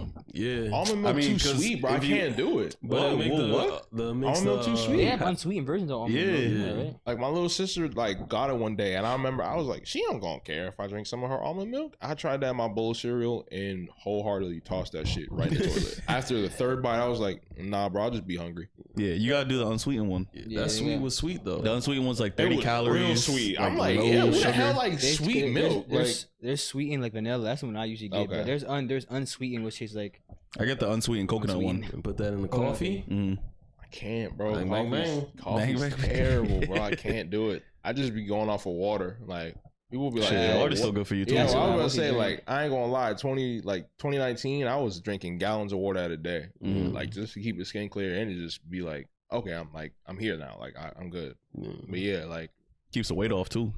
Yeah, that too. I ain't gonna lie. Working in this heat, yeah, it might suck, but like, bro, I be running through water like nothing. Like I just nowadays I can finish like 6 or 7 bottles of water a day. Like before it's like, yo, I gotta go to the bathroom after like the second bottle. Now it's like, bro, I'll go to the bathroom like after my shift. At this point, You be sweating. He's just used to it. Yeah. I get used to sweating it out anyway. Yeah, that too. But also, when you working, like when you moving, it keeps your mind off. Oh yeah, no, it's different when you at a desk. When you at a desk, sure. you're like, oh shit, I gotta go. Hell no. That's me at work. I drink hella water. And I'm like, damn, I gotta use the bathroom. I know my manager's like, damn, he always on his phone in the bathroom, but like all that water just be builds up going right through. Yeah. Before we get into like our final questions, y'all got like anything else to ask for him? Yeah. For when you're performing, how do you pick your songs that you gonna perform that day? Is it like your newest songs or like you go with your top songs? Realistically, because I haven't performed in a while, but I'll just go off the performance that was really successful. So the last song I picked it via location. Like I have to really like be like if someone doesn't know me, I go with songs that I think like, okay, I gotta get the crowd pumped or whatever the case may be. So in Jersey, I already have songs that already like not people know me, but there's a scene where I'd like to say like 30-70 relevant, more or less. Like people, like if it's okay if someone's like, yo, I don't know Dzh, but if you go to somebody else, maybe like the 15th person, oh yeah, I know him. Like he's a solid dude, or whatever the case may be. So as far as picking songs, I really have to just it depends on the location. So 2 years ago, I did a show in Winston, North Carolina. Crowd, matter of fact, I don't know anybody in the crowd. My uncle came down because he lives down there, And the only other people who I know is the person who helped me book the venue, because that's basically like my cousin. And that was really about it. So it wasn't like, oh, you know, I'm coming through, da da da. And niggas didn't even know I was from Jersey until I told them afterwards. Mm-hmm. So it really goes on location. It sounds crazy to say, but it's just like, I don't know what. And what's even crazier than that is that the venue was in a barbershop. Like, so it was even like, all right, bro, like, yeah, let's see what we can do here. So it goes off of location and what I'm feeling. So if what I'm feeling is like, all right, bro, like, I need to get this crowd up, I'm gonna go with a hype song. If I'm like chilling, I'm like, all right, bro, like, I'm gonna go with this song and maybe like stay there for a little bit. If it's like R&B, I probably won't do it just because like my voice is definitely not what it used to be. But as far as anything else, like, yeah, I just really it's based on location, as crazy as it sounds. But yeah. You got anything, Ron? Yeah. So the song that you was talking about, was it Smile? I can't remember the name of it.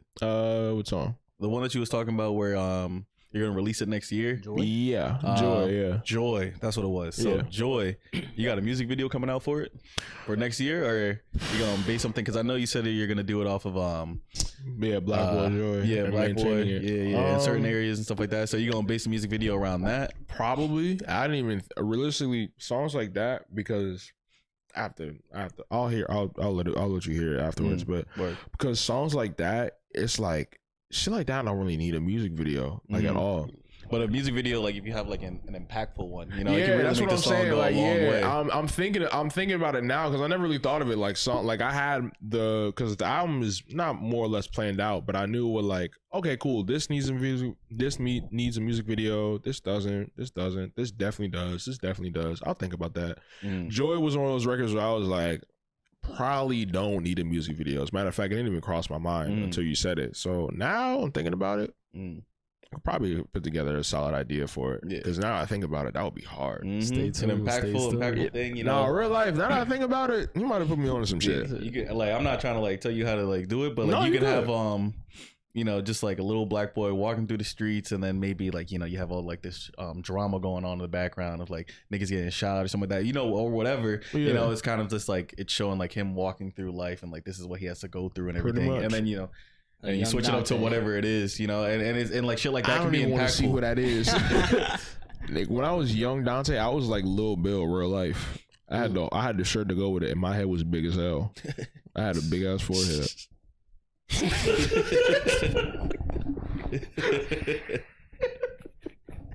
nigga stupid, bro. I'm sorry. Like, I'm thinking like young Dante, I want that nigga. Yo. Like that nigga was funny as hell. Nah, I had, before we get into our final, I think I had like two quick things to ask. Do you have like a favorite like person to work with? Favorite person to work with, or that you've worked with before? That list is like really, really short, because I've only worked with so many people. But I think at the tippy top of the list, probably this producer named Gabe Payne, or AKA A Young Jordan. He's based out of St. Louis. His mind for beats is really sometimes it could be a little bit one track minded, but like when he gets out of that shit is hard. Like I'm friends with a lot of producers that make damn near better shit than what other people were putting out, and this is solo dough. Like other people are like, yo, this was produced by this and this, and I'm like, bro, I have a producer who put this together by himself, and he's smoking half y'all niggas. So A Young Jordan. Now that I think about it, as far as producers goes, A Young Jordan and Saint Novella, and recently artist and rapper, or damn near creative at this point. Like, this man is super talented. His name is Levi Henson. He's based out of Oklahoma. Really super talented, incredible person to work with, and like really just overall generally a great person. As far as rappers go, Levi Henson again. The most recent record I put out, Ricky Walters. He's based out of Canada. He and I have like a vault of records of us just going back and forth for just no reason, just records, just sitting collecting dust. Just because, like, I think it was in the middle of 2020, like right in pandemic, and I sent him a record, and I was like, "Yo, rap 4 bars over this." He's like, "All right," send it back.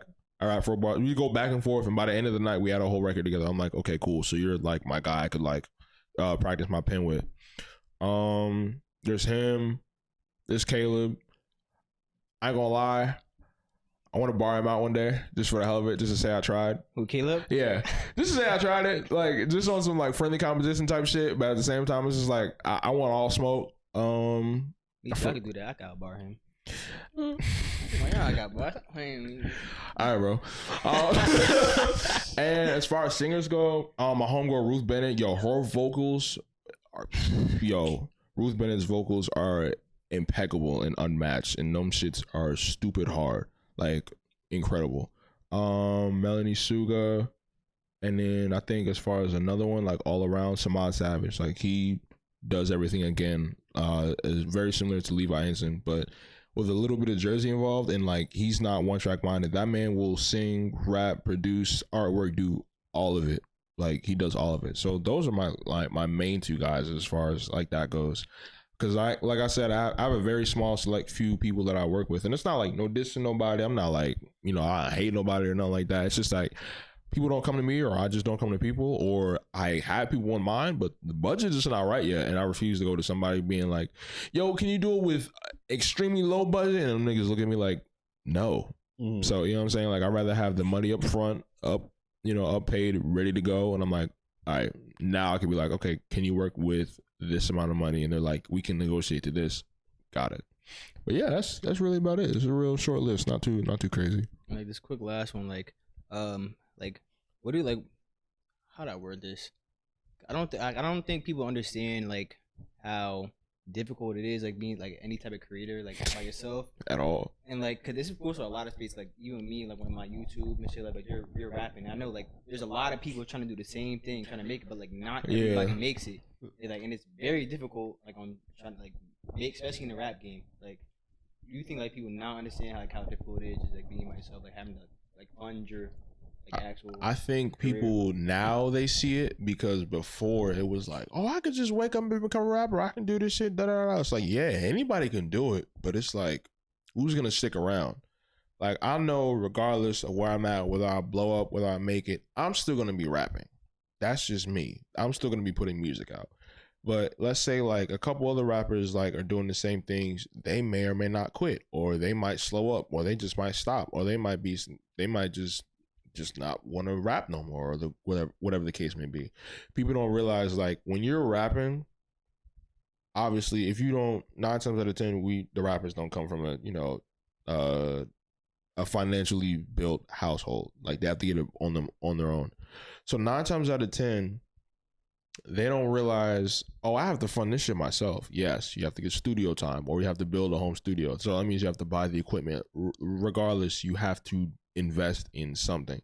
So if you're not fully invested in yourself, I promise you it's going to be way more difficult than you think it is. Like, period. That's the one thing I want everyone to do, like, to take away from this. Invest in yourself and always be humble. Like, just be down to earth. It's cool to, like, be hot-headed, like, ever so often, but there's only going to be so many people who want to be around that, because it's just like, you might talk big or whatever the case may be, but you might come to find out one day, you're not all that, bro. Like, you're not all that. And then as far as investing in yourself, it took me, 3 years to get to where I'm at currently now. Like, I fully, like, backed off from, like, I'm not going to go to school. In 2019, I was like, all right, bro, like, what are we doing? Focus on the craft, honed it, made connections, made best friends, met some internet homies, did shows, did open mics, so on and so forth. And I'm here in this very moment. And, years later, I'm not where I want to be at, but where I'm currently at right now, couldn't be more happier. Like, if I could go back in time and tell 2019 me, like, yo, let me explain something. You're about to have the fucking ride of your life. Like, you're going to enjoy it. It's going to be some ups and downs. You're going to hurt. You're going to hurt yourself. You're going to be hard-headed. You're going to be stubborn. But I'm letting you know right now, you're going to enjoy yourself. Invest in it fully, like, fully fund it. If you're going to want this shit, you're going to want this shit. Like, don't half-ass it. I saw a quote, and it's crazy to even say this. God gave you 2 butt cheeks. Do not half-ass anything. Yo, that's a crazy quote. I know, crazy as hell. Crazy as hell. You was preaching and then you lost me at the end. I know. Crazy as hell. I didn't. This is a quote, so it's not mine. I'm just saying.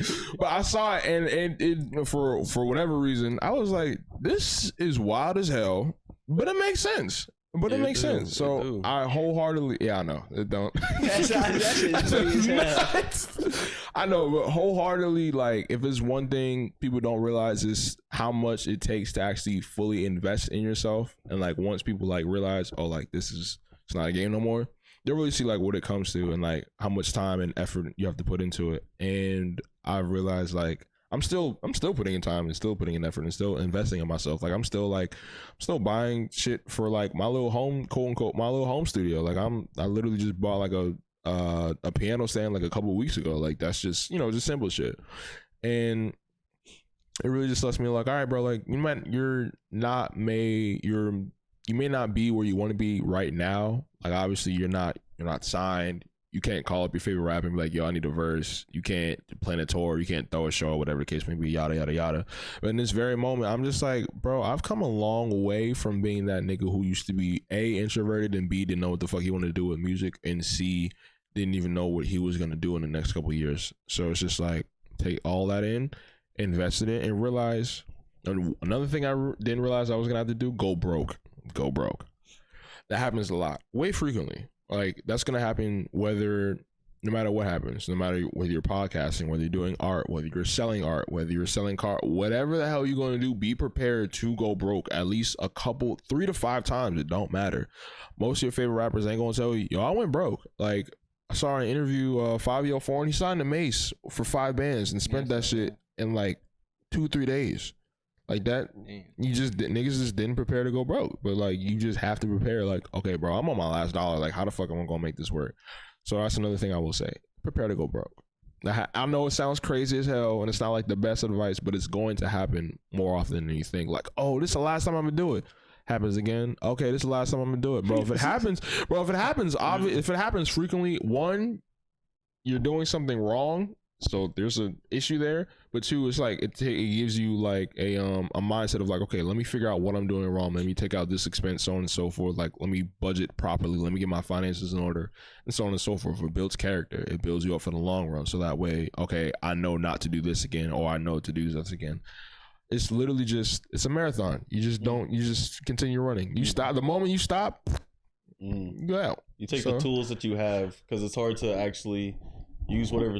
How do I put this? Yeah, don't misquote. No. It's it's not even a quote. It's you take the tools that you have and you learn from it and you grow from it. However, if you just want to take a drastic change, it's hard to actually take a drastic change instead of just doing it like simple, like Will Smith, brick by brick. It's easier to do brick by brick and then learn from those mistakes, because then you can progress forward and actually build, compared to just saying like, all right, here's the house.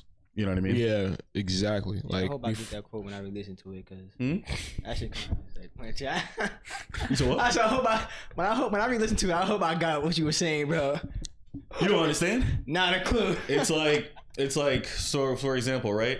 Like with the gym, right? People don't just automatically just go into the gym. Like let's say if it's like my 400-pound life, right? Like you're not just gonna go into the gym and then be super excited to be in the gym and then just work in the gym and like really try to change yourself. You're gonna go in there, you're gonna be like, oh fuck, this is ass, or like, oh damn, like I want to give up, etc. Whatever might happen. At least for the first solid 2 weeks. Yeah, and even after that, even after 2 weeks, you can be like, oh, I did really good, and then like you'll fuck up and then be like, nah, I can eat fast food now, But like you'll learn from that and use those tools, and the tools are like your losses, pretty much going broke basically. Exactly, yeah. It's like your losses or like your shortcomings or whatever, and then when you learn from those, you now have the tools for when you're in the future, you'll be like, you know what, like I am gonna do this today, or I know how to do this, and I already went through this, so like fuck that, I'm not gonna do it through this, and like you'll learn from everything, be able to build yourself up. Exactly. You can't just expect, like, and that's the brick by brick thing, which is like a really good quote from Will Smith. You can't just expect to just have the house already built. Oh yeah. Like you gotta actually put the time in and like lay it all down, because when you have the foundation, then you can actually still grow. Exactly. You can, Pretty much. It's literally one of the things I've realized is that like now I have a foundation, so I'm learning how to take that same analogy brick by brick and just like have like that mentality and always keep moving. And at the end of it all too, please have fun. Like, I can't stress that enough. Like, I get it. You're trying to make it. Oh, I got bills to pay, da da da da. But like, ever so often, please, like, go outside, have fun, do whatever you gotta do, whether it's legally or illegally. Allegedly, whatever you gotta do, bro. Just make sure that you have fun while doing this shit, because it's gonna get stressful. You're gonna be pissed. You're gonna cry. You're gonna want to quit. You're gonna want to be depressed. You're gonna have those days where it's just like, bro, why the fuck am I even doing this? But you gotta make sure at the end of the day, you can wake up and be like, yo, I had fun doing this, or I had fun doing my craft, or I had fun taking a step back, or I had fun making music with the homies. If you don't have fun with this shit, you're gonna, like, this shit is gonna feel like a job, and it's gonna get miserable. Like, you're not gonna enjoy yourself. So if it's one of the things I will have someone take away from this, is to make sure you have fun, keep yourself humble as possible, and always remember to invest in that. You will go broke regardless. No, like, at least once. You might not think, oh, that's not gonna happen to me, bro. It's gonna happen. Every, like, yo, fam, how many times did Walt Disney go broke? How many times did he have a bankruptcy? Like, Walt Disney had a bankruptcy. Your favorite actors, I forgot what her name was, but your favorite actors and actresses were either broke or homeless, or they had a kid way early and they're like, you ain't gonna make it. That's their version of being broke. So it's just like, you're gonna have that one downside that's just like, damn, bro, like, how the hell am I gonna do this? You're gonna go broke once. Just embrace it. It's gonna happen. So yeah, it's all about the learning process. Literally, that motherfucker will humble you to the fullest, because that shit gonna knock on your door like, yo, bro, you might think you're not. Like, run it back. Relearn. But you definitely don't want to make an ass out of yourself and then not learn from the learning process. The last thing you want to do is be hard-headed. It's like, yo, bro, if mom told you the stove was hot and you still going there, like, you still touching that shit, yo, you gonna learn, bro. Like, it's like, all right, bro, like, this maybe I should go near the stove with the damn, like, stove top, or maybe I should go with it with the oven mitt. Maybe you'll learn. But for right now, bro, just stop hurting yourself. It's getting worse. Like you said, take that step back. Exactly. All right, now to get to these final questions. We asked everybody this that comes on our podcast. I mean, we only had one guest before, but we gonna ask everybody too. We all answer the questions too. So we got 3 questions we're gonna ask you. No, not 4. I got one. Oh, damn. All right, cool. Shit, keep it running. But this one, my question gonna be for everybody. Oh yeah, okay. I forgot you said it before. I just never answered it. Okay. Okay.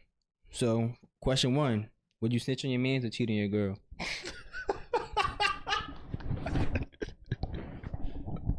I don't want to answer. Hell no, because I never had that question asked me before. Snitch on my mans or cheat on my girl? Shit. I'm a snitch, bro. Like, I'm sorry. Like, because it's like, I gotta call you on your bullshit, bro. Like, I'm not. And first of all, I've never cheated. I'm a hopeless, like, horribly hopeless romantic. I believe in love wholeheartedly. So for me to be cheating on my girl, first of all, would never even cross. Yeah. Black men don't cheat. Let's relax. So that would allegedly. Well, at least this black man don't cheat. At least this one. I don't know about these other 3 niggas. Not to throw y'all on the bus, but yeah. But long story short, yeah, I'm a snitch, bro. Like, I'm sorry. What if it's like a petty crime then? Define petty crime. Like, he had that depends. Like, he had, actually, a lot of states are getting legal, but he had weed on him. That's not a petty crime. That's like that's becoming a petty crime. It's like stealing. All right, but you actually how long you actually gonna? You're not gonna go to, what is it, prison? Yeah, no, you're not going to prison. Yeah. So nowadays, like, I go to jail for like in the state of New Jersey, in the state of New Jersey, they might laugh at you in jail for a day and then kick you out. Like, so you gonna? That's what I'm saying. That's like a petty crime. Bro, you need to get your shit together. There was probably a reason. I'm snitching on my mans, bro. I'm sorry. I'm sorry, bro. Like, I'm not gonna throw you under the bus. Like, yeah, nah, bro. And then let's say, even though if I were to cheat on my girl, I can't even bring myself to do that. First of all, let's all come to the agreement: women are the most complicated species on planet Earth. That's number one. So to go out of my way and entertain another one, I have to get to know you first. I gotta say hi. I gotta pretend like I want to sleep with you just to fuck out of here. Snitch on my mans, bro. Snitch on my mans. That's the whole, yeah. So every girl that you meet, you gotta like get to know them first. Yeah, that's usually what happens in a relationship. No. We're talking about just cheating. Like, a cheat is like, could just be like a one night stand type of thing. There's different levels of cheating. Bro, I'd rather hurt my man's feelings than hurt my girl's feelings. I get that. I get that. Not only that, you have to get to know her name. You kind of have to know where she has to live in order to hit. Like, I'm pretty sure there's levels to it. You can't just walk up to a shorty and be like, "Yo, you trying to fuck?" And then that's just not how it works. No. No one's saying like it's just like, "Yo, you trying to fuck?" Like, let's say you at the bar and it's just a quick like y'all talking, and she's like, "Oh, you want to go back to your place?" Boom, done deal. No. I respect that. Couldn't do it because in that conversation, something got exchanged that you ain't want to say. That's true. She pulled it out of you, but you ain't want to say it. Like, oh fuck, now you know a little too much. Yeah. Now you know a little too much. Yep. Oh, you want to come back to my place? Now she knows your address. Yeah. Like, nah, bro. True. That last thing you need is Is Dante home or I'm coming to you as a woman? Hell no, bro. I'm snitching on my man. I'm pregnant. Snitch on my man. Snitch on my man, bro. Snitch on my man. What's the next question? All right, next question. Would you date a sex worker? A what? A sex worker. Like OnlyFans, porn star. What are these questions? They're difficult questions. These are not difficult. Hell no. This is not difficult. Hell no. Everyone has seen the box, bro. Like, and then what's funny is that some OnlyFans, because I've seen it once. So let's. You seen it like what you mean? Let me get to it. I went to OnlyFans, I think once. My man showed me like, right. Don't do that. Don't do that. My man's like, I accidentally typed in the numbers. My man's, yeah, that's crazy. So boom. So my man's was like, I forgot who it was. I ain't gonna snitch. I ain't gonna say no names, but you know who you are. My man's was like, yo, like shorty, so and so got our OnlyFans, and I was like, all right, cool, like let me see it. And then like in the description it says copyright claim or some shit like that. So that just mean all that meant was someone could subscribe, wholeheartedly screen record, and throw that shit wherever the fuck they feel like it. True. So that means whoever your subscriptions or subscribers are, they gonna see it. Someone can screen record that shit, have it on their phone or show it to their mans or show it in the group chat. The world sees your shit. I don't want the world to no, bro. Oh, but what if it was anonymous? It's a no to the. It's still like no, her bro. face is cut off. I still, bro. Someone.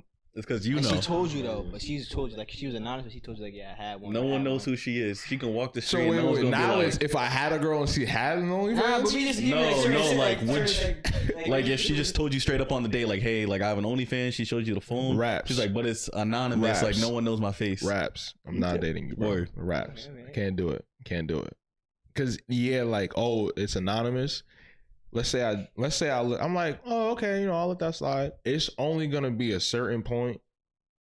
We're gonna get to a certain point. Hey, can you do this video? Hell no. I'm good, bro. It's just nature. It's just nature. So what if she did what feet pics? That was it. Hell no. Like he like, oh no, nothing on the bro. First of all, I don't know if you're aware. Niggas are weird. Of course. Niggas are full out, wholeheartedly weird. And this is just a side note. What's his name? I don't know if y'all saw it, but Trump's house got raided by the FBI literally the day before yesterday. What? They found 4 billion terabytes of child pornography. 4 billion? Oh my god! Terabytes? 4 billion terabytes. Hold on. I'm just reading. Hold on. I sent it in the group chat. Yeah, I sent it in my family group chat. Breaking FBI finds 200 corpses, 4 quadrillion terabytes of child porn in a personal journal from where former President Trump wrote, "I will march on Congress and break as many laws" on January 6th at Mar-a-Lago and his house. Where's the source from this? Twitter. But it just goes to show, bro. I don't want none of that. See, if it's true, the crazy part is that Trump supporters are gonna be like, it was planted. FBI planted it. They don't want him to be president next term and all that bullshit. Yeah, but long story short, no, bro. I'm not dating my girl if she's a sex worker. Then bro, I'm cool. Go ahead, ask your question. I finished my last one. Would you rather have your partner cheat on you with the closest person to you, or give you an STD because they cheated? That's not curable. This for everyone though. I gotta take the cheated on. I'm not trying to have no STD. She cheated on you both, but one is with the closest person to you, and then some random. But she came back with STD. And STD is not an STI, so like. No, I'm saying like the STD is way worse. So I'm like, I might fuck. Like my heart won't be hurting, but then I'm gonna keep it a full bean. Cheat on my man. Wait, if she give you an STD, she already cheated. Like. That's what I'm saying. Like she cheated. Like there's two options. She cheats with the closest person. That's one option. Yeah. Or she cheats with some random dude, and that random dude got an STD and gave that shit to her, and she gave that shit to you. Oh yeah, no, she don't. No, she don't mean with my man. I'll take the first one because there's no way in hell like you gotta deal with that for the rest of your life, or you just gotta keep popping pills every fucking day. The first one not gonna affect my dating life after. The second one definitely will. That will fuck up anything. Like, hey, no, yes and no, because I got pills for that shit now. Where it's just like it won't even pop up. So you, I love that shit. So you're about to, so it's just about pills for the rest of your life. Okay, I'm saying like it won't affect your partner, but you'll just have to pop pills for the rest of your life, which is ass. And the moment that you don't take that shit, but your partner is fucked. People still wouldn't even want, like, your sex life will go way down because like you have to tell people you have that shit. Bro. Yeah, that's a negative. That's a stigma. And once people find out, like, oh, now I'm good. I don't blame you. I would say no too. Yeah, exactly. I'm like, oh no, this bitch is dirty. I understand too. I'm good, gang. I'm good. Cheat on my man. Cheat on me with my mans, bro. I'm good. I don't. And then 9 times out of 10, I already know, and it says it in the Bible. I ain't got to take no revenge. God gonna do that. So I'm good, bro. You don't get your shit back in blood or something? Get your back now? Okay. No. I haven't. If it's one thing I haven't had to do, I have never had to take revenge, bro. I've never had to do that. The one situationship that got like really, really toxic. Oh, she hit me up, bro. She hit me up. That whole shit lasted a year. Like it went from 2019 to 2020. 2021, I got my shit together. I got a new job. I was focused on music. April 2021, and this is when I'm minding my business. Matter of fact, I remember the day so vividly. I'm eating a bowl of chicken noodle soup in my kitchen, and she sends me a Cash App notification, and she says hi for $2. Ooh, what? I cannot make free. I cannot make this shit up. Because I guess she didn't have my number. Instagram or Twitter, I guess she thought that shit was gonna be, I don't know, like too prideful or whatever the case may be. There's so many ways to hit me up and hit me on Cash App. I woke up the next morning and used that same Cash App money to go to the vending machine. So thanks. I didn't have to use my money. And then she refunded it back. I laughed. And then fast forward 2021 December. Hey, I just wanted to apologize. Hit me up on Twitter. Hey, I just wanted to apologize. I really didn't know how to treat You know, I'm like, first of all, I saw the message. It threw me way the fuck off because it's 6 o'clock in the morning. I'm handling bags. The last thing I want to think about is my ex. I don't even know what the fuck to be thinking about. So I'm like, all right, cool. Like, it's fine. Like, do what you got to do. I appreciate your apology. It took you long enough, but you know, it is what it is. I understand that the word accountability doesn't really work for some women out there, but it's fine. I completely understand. So it's fine. I got over that. And in January, she was like, I'm a good dude. So I was like, yo, do you want to talk about it? And it was literally just her, like, for a solid hour, just explaining how, like, I ain't do nothing. And, like, God get back? Oh, his get back was hard. Oh, I'm not going to get into it, but it was some really, like, messed up shit that the other dude who, like, she was wilding with, like. Oh, you got cheated on? No, yeah. I ain't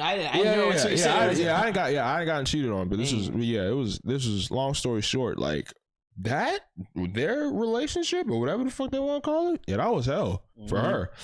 Oh, he did this, he did that. I had to move here. I paid this, that, and the third. I'm like, bro, I was fully eating a bowl of chicken noodle soup when you originally like contacted me, so I don't really know what's happening. And she's like, so what about you? I'm like, well, got a great new job.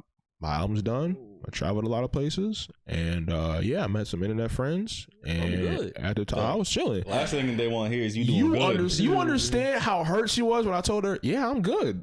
I knew she was. Yeah, I was happy to respond. She was like, yeah, you know, I got 2 cats. Oh, you're single now. Got it. Yeah. So other than that, I had never had to get my lick back, bro. I ain't never had to get my look back. God gonna handle that. Because if I handle it, no, I'm getting my look back, but I'm gonna do way more damage than I need to. So I ain't gonna do that. What if she texts you right now? Like, yo, is that you in a hat sitting on the couch? Yo, no. Yo, as you sit on the couch, yo, I ain't gonna lie. I'm out of here. Yo, which one? First of all, that camera right there is a op. That's number one. Number two, I'm gonna ask which one of you niggas sent me up? And then number three, which one of you niggas know her? That's my third and final question. I don't follow nobody. Yeah, that'd be horrible. But yeah, as far as me getting my look back, I ain't never had to do that. God gonna handle that. Because if I do it, it's gonna be hell. But I did have a thought yesterday. I was like, God been doing a lot of shit. This is a thought. I was like, God been doing a lot of shit for people. And he's like, in the Bible, it's like, it really says like, yo, you ain't gotta worry about revenge. I'll handle that. God ain't want to never been like, yo, I don't feel like taking revenge. Can you do that for me? I've always wondered, like, what if I took revenge for God so he ain't have to worry about it? And then I was like, nah, bro, because I'm gonna take it too far. I'll fuck around and I ain't gonna do that. But long story, that's just my thought. All right, now final question. Mm-hmm. This might be the most difficult one, actually. I've been breezing through these.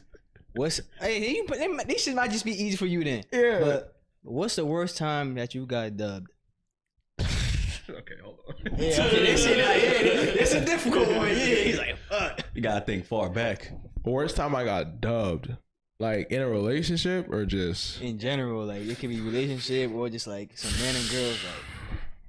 Like, worst time I got dubbed. I'm thinking, cause that shit. I know it happened to everybody. Yeah. I know niggas got stories. No, I got stories for days because I've people have always been like, oh my God, women have always been like, oh my God, you're so nice, and they just take advantage. So I've been like, yeah, bro, that shit you gonna hurt. This shit about to hurt. Damn, nigga got me reminiscing on the fucking Tuesday, bro. What's good? No, I think it was actually most recent, right? So it was most recently. My uncle was in town from North Carolina and my grandma was in town from Ohio. And they were like, yo, we're going to check out your place soon. And this is very like light dub. I ain't going to go into like the real shit. Like, damn, that hurted. But like, yeah, so I was in Chili's with my moms, my grandma, my uncle, and we were just talking or whatever the case may be. And one of the servers came out from the back and I'm like, she look all right. She look cute. So I noticed we lock eyes for a solid like couple like 2 seconds, and you know when women have no game, so they're just gonna stare at you. Yeah, So she stared at me for a little bit, and I like smiled, and she like did a little chuckle, and she walked past. And my uncle, he got glasses too, so all he did was this. All he did was this, and I'm like, all right, bro, like, all right, cool. So he saw it. So he saw it or whatever. So we eat our meal, we chilling, we talking, we laughing, as a family meal, whatever the case may be. So we get up and it's time to leave, and I'm like, yo, I'm about to go talk to that one. I'm about to go talk to that girl real quick and like see what's good. So I go talk. I'm like, my mom's was like, nigga, you ain't got no game. So I'm like, after that, my mom killed my shit wholeheartedly. So I'm like, all right, bro, like I don't feel like doing this shit. My uncle was like, no, bro, like let's little nigga Mac. Yeah, I was like, he got me because my mom really would just shot my shit out the sky. I'm like, damn, bro, like I ain't do nothing to you but be born, bro. Like, damn, like it's so cool. So I walk back in. I'm like, yo, excuse me, is the waiter with the two braids in the front of her face?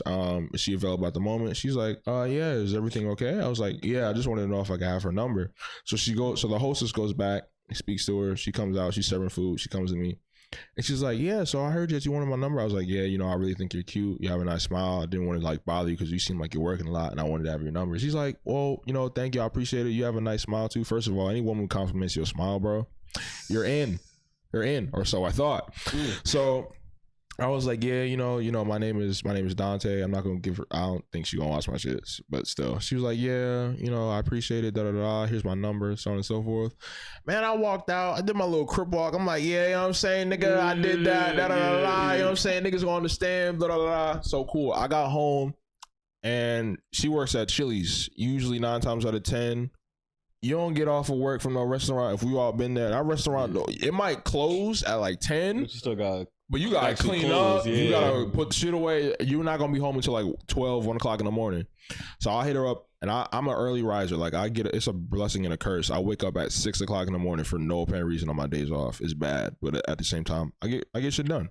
So like 7 o'clock, I hit her with a message like, "Yo, didn't want to hit you up last night, but good morning. This is Dante. Blah blah blah." And then this is where I got bold.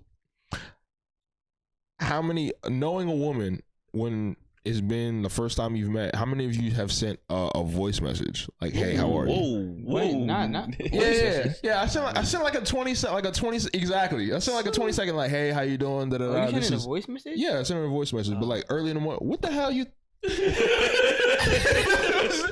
Anyway, yeah. So I said like, "Hey, how you doing? You know, this is Dante from last night from your table." Da da da da. So it's like, an hour goes by. I ain't saying shit. It's 7 o'clock in the morning. 9 o'clock goes by. I'm like, all right, like, it's good. 10 o'clock goes by. If I ain't hear anything from 12, I was cool. 11 o'clock comes around. I get like 5 notifications from this woman. It's like too hard to I'm like, oh, I'm in. Like, you like my shit? Cool. So we talked the whole day. Luckily, I didn't have to work that day. We talked the whole day. Da da da da da. I showed my uncle. I'm like, yo, see what's gonna start. He's like, yo, you a player. I'm like, relax. So we talked the whole day. I FaceTimed her at night just so I could see like, okay, like, because I'm very like terrible knowing faces like off the rip and remembering them. So I FaceTime. I'm like, oh yeah, no, you're still fine. You have a cute ass smile for real. So cool. Next morning I didn't hit her up until like 9 just because like I think I was either tired or I was just working on music. So I hit her up like later, or she hit me up and was like, hey, just want to let you know, like, I hope your day's going well. I was like, oh, my fault. So I hit her back up. I'm like, yeah, you know, everything's going good. Da da da da. And Tuesday comes around, like maybe a week ago or 2 weeks ago Tuesday. I hit her with 3 messages. Well, not like on no triple texting shit. It was responding to just messages. I don't triple text unless like I really got to get to you and like there's an issue and there's emergency. I have not heard a word from that woman since. That shit. When I was like, I was like, yeah, I was good. Like I was like, damn. Like I thought my smile was cool. I thought we hit it off. You know what I'm saying? We listened to the same music. Da da da da. And I was like, all right, we good. She left me on. I was like, damn, that kind of hurted. Like, what's good? She was like, waiting for the she's for the date. Like, I was. My next thing that I was gonna ask was, yo, like, you know what I'm saying? You want to go on a date? But she had told me like during that whole day we texted. First of all, she was like, so what's her sign? That was my red flag right there. That was my red flag. She found your sign. I was like, yeah. Are we compatible? Yeah. Started looking up that bullshit. We were both Capricorns, if that makes any better. I don't even know what that is. No, I don't either. Do women even know what that is? No. But yeah, long story short, she's like, yo, oh my God, you're a Capricorn. I'm like, yeah, we're both Capricorn. Like trying to just find some sort of happiness at that point. So long story short, we're going back and forth about music. And then like random, like in the midst of us texting, she goes, so Dante, I'm like, yeah. What are you looking for in a relationship? I'm like, okay, hold on. I just met you 24 hours ago. You said that like that? Yes. Damn. How old was she? She is 20. Oh, so she was mad young. Yeah. Man, so I was like, you like 30 with a facts. child. Like, I'm like, all right, cool. Like 30, like, you know what I'm saying? Like, you know what I'm saying? You're a whole grown woman, da da da da. And I guessed her age. I was like, yo, you look like you're like mad young. I want to say like 20, 21. She's like, yeah, I'm actually like 20. So I was like, all right, cool. So Dante, what are you looking for a relationship? I'm like, bro, what? Like, I in my head, I'm like, I just met you 24 hours ago. But in response, I'm like, bro, I'm not going. First of all, I ain't got shit to lose. Number 1, 2, I'm single as hell already, so it really don't matter. So, and then number 3, I just answered honestly. I'm like, yo, bro, I ain't gonna lie. I'm a hopeless ass nigga. I'm a hopeless ass romantic. I'm not gonna cap. Like this shit real out here is real nasty. I'm looking for a relationship. Like I ain't trying to be fucking around and doing X, Y, Z. And she was like, all right, well, I feel the same way. However, I just want to be friends. I was like, cool. I'm like, all right, yeah. Do me. Yeah.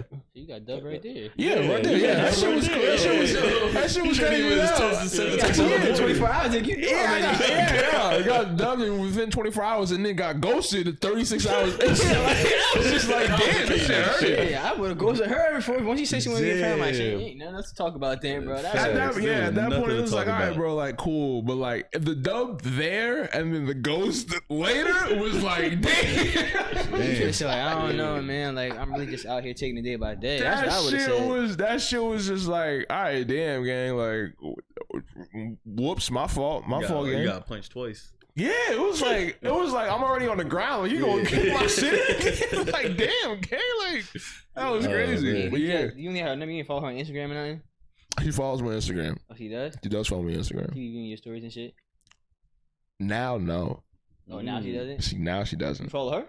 I still follow her. Shit, she would have unfollowed. No, I literally have just been busy. But yeah, you probably right. Yeah, probably she don't follow. follow. She only got one post anyway, so it's not like, oh, she busy. Like, bro, it's like one post, bro. I'm not tweeting. She might not be into Instagram. So she is. Oh, she is? She is. She probably got a Finsta. Word for word. I know she does. Word for word. She was just like, oh, I had to delete my old Instagram account.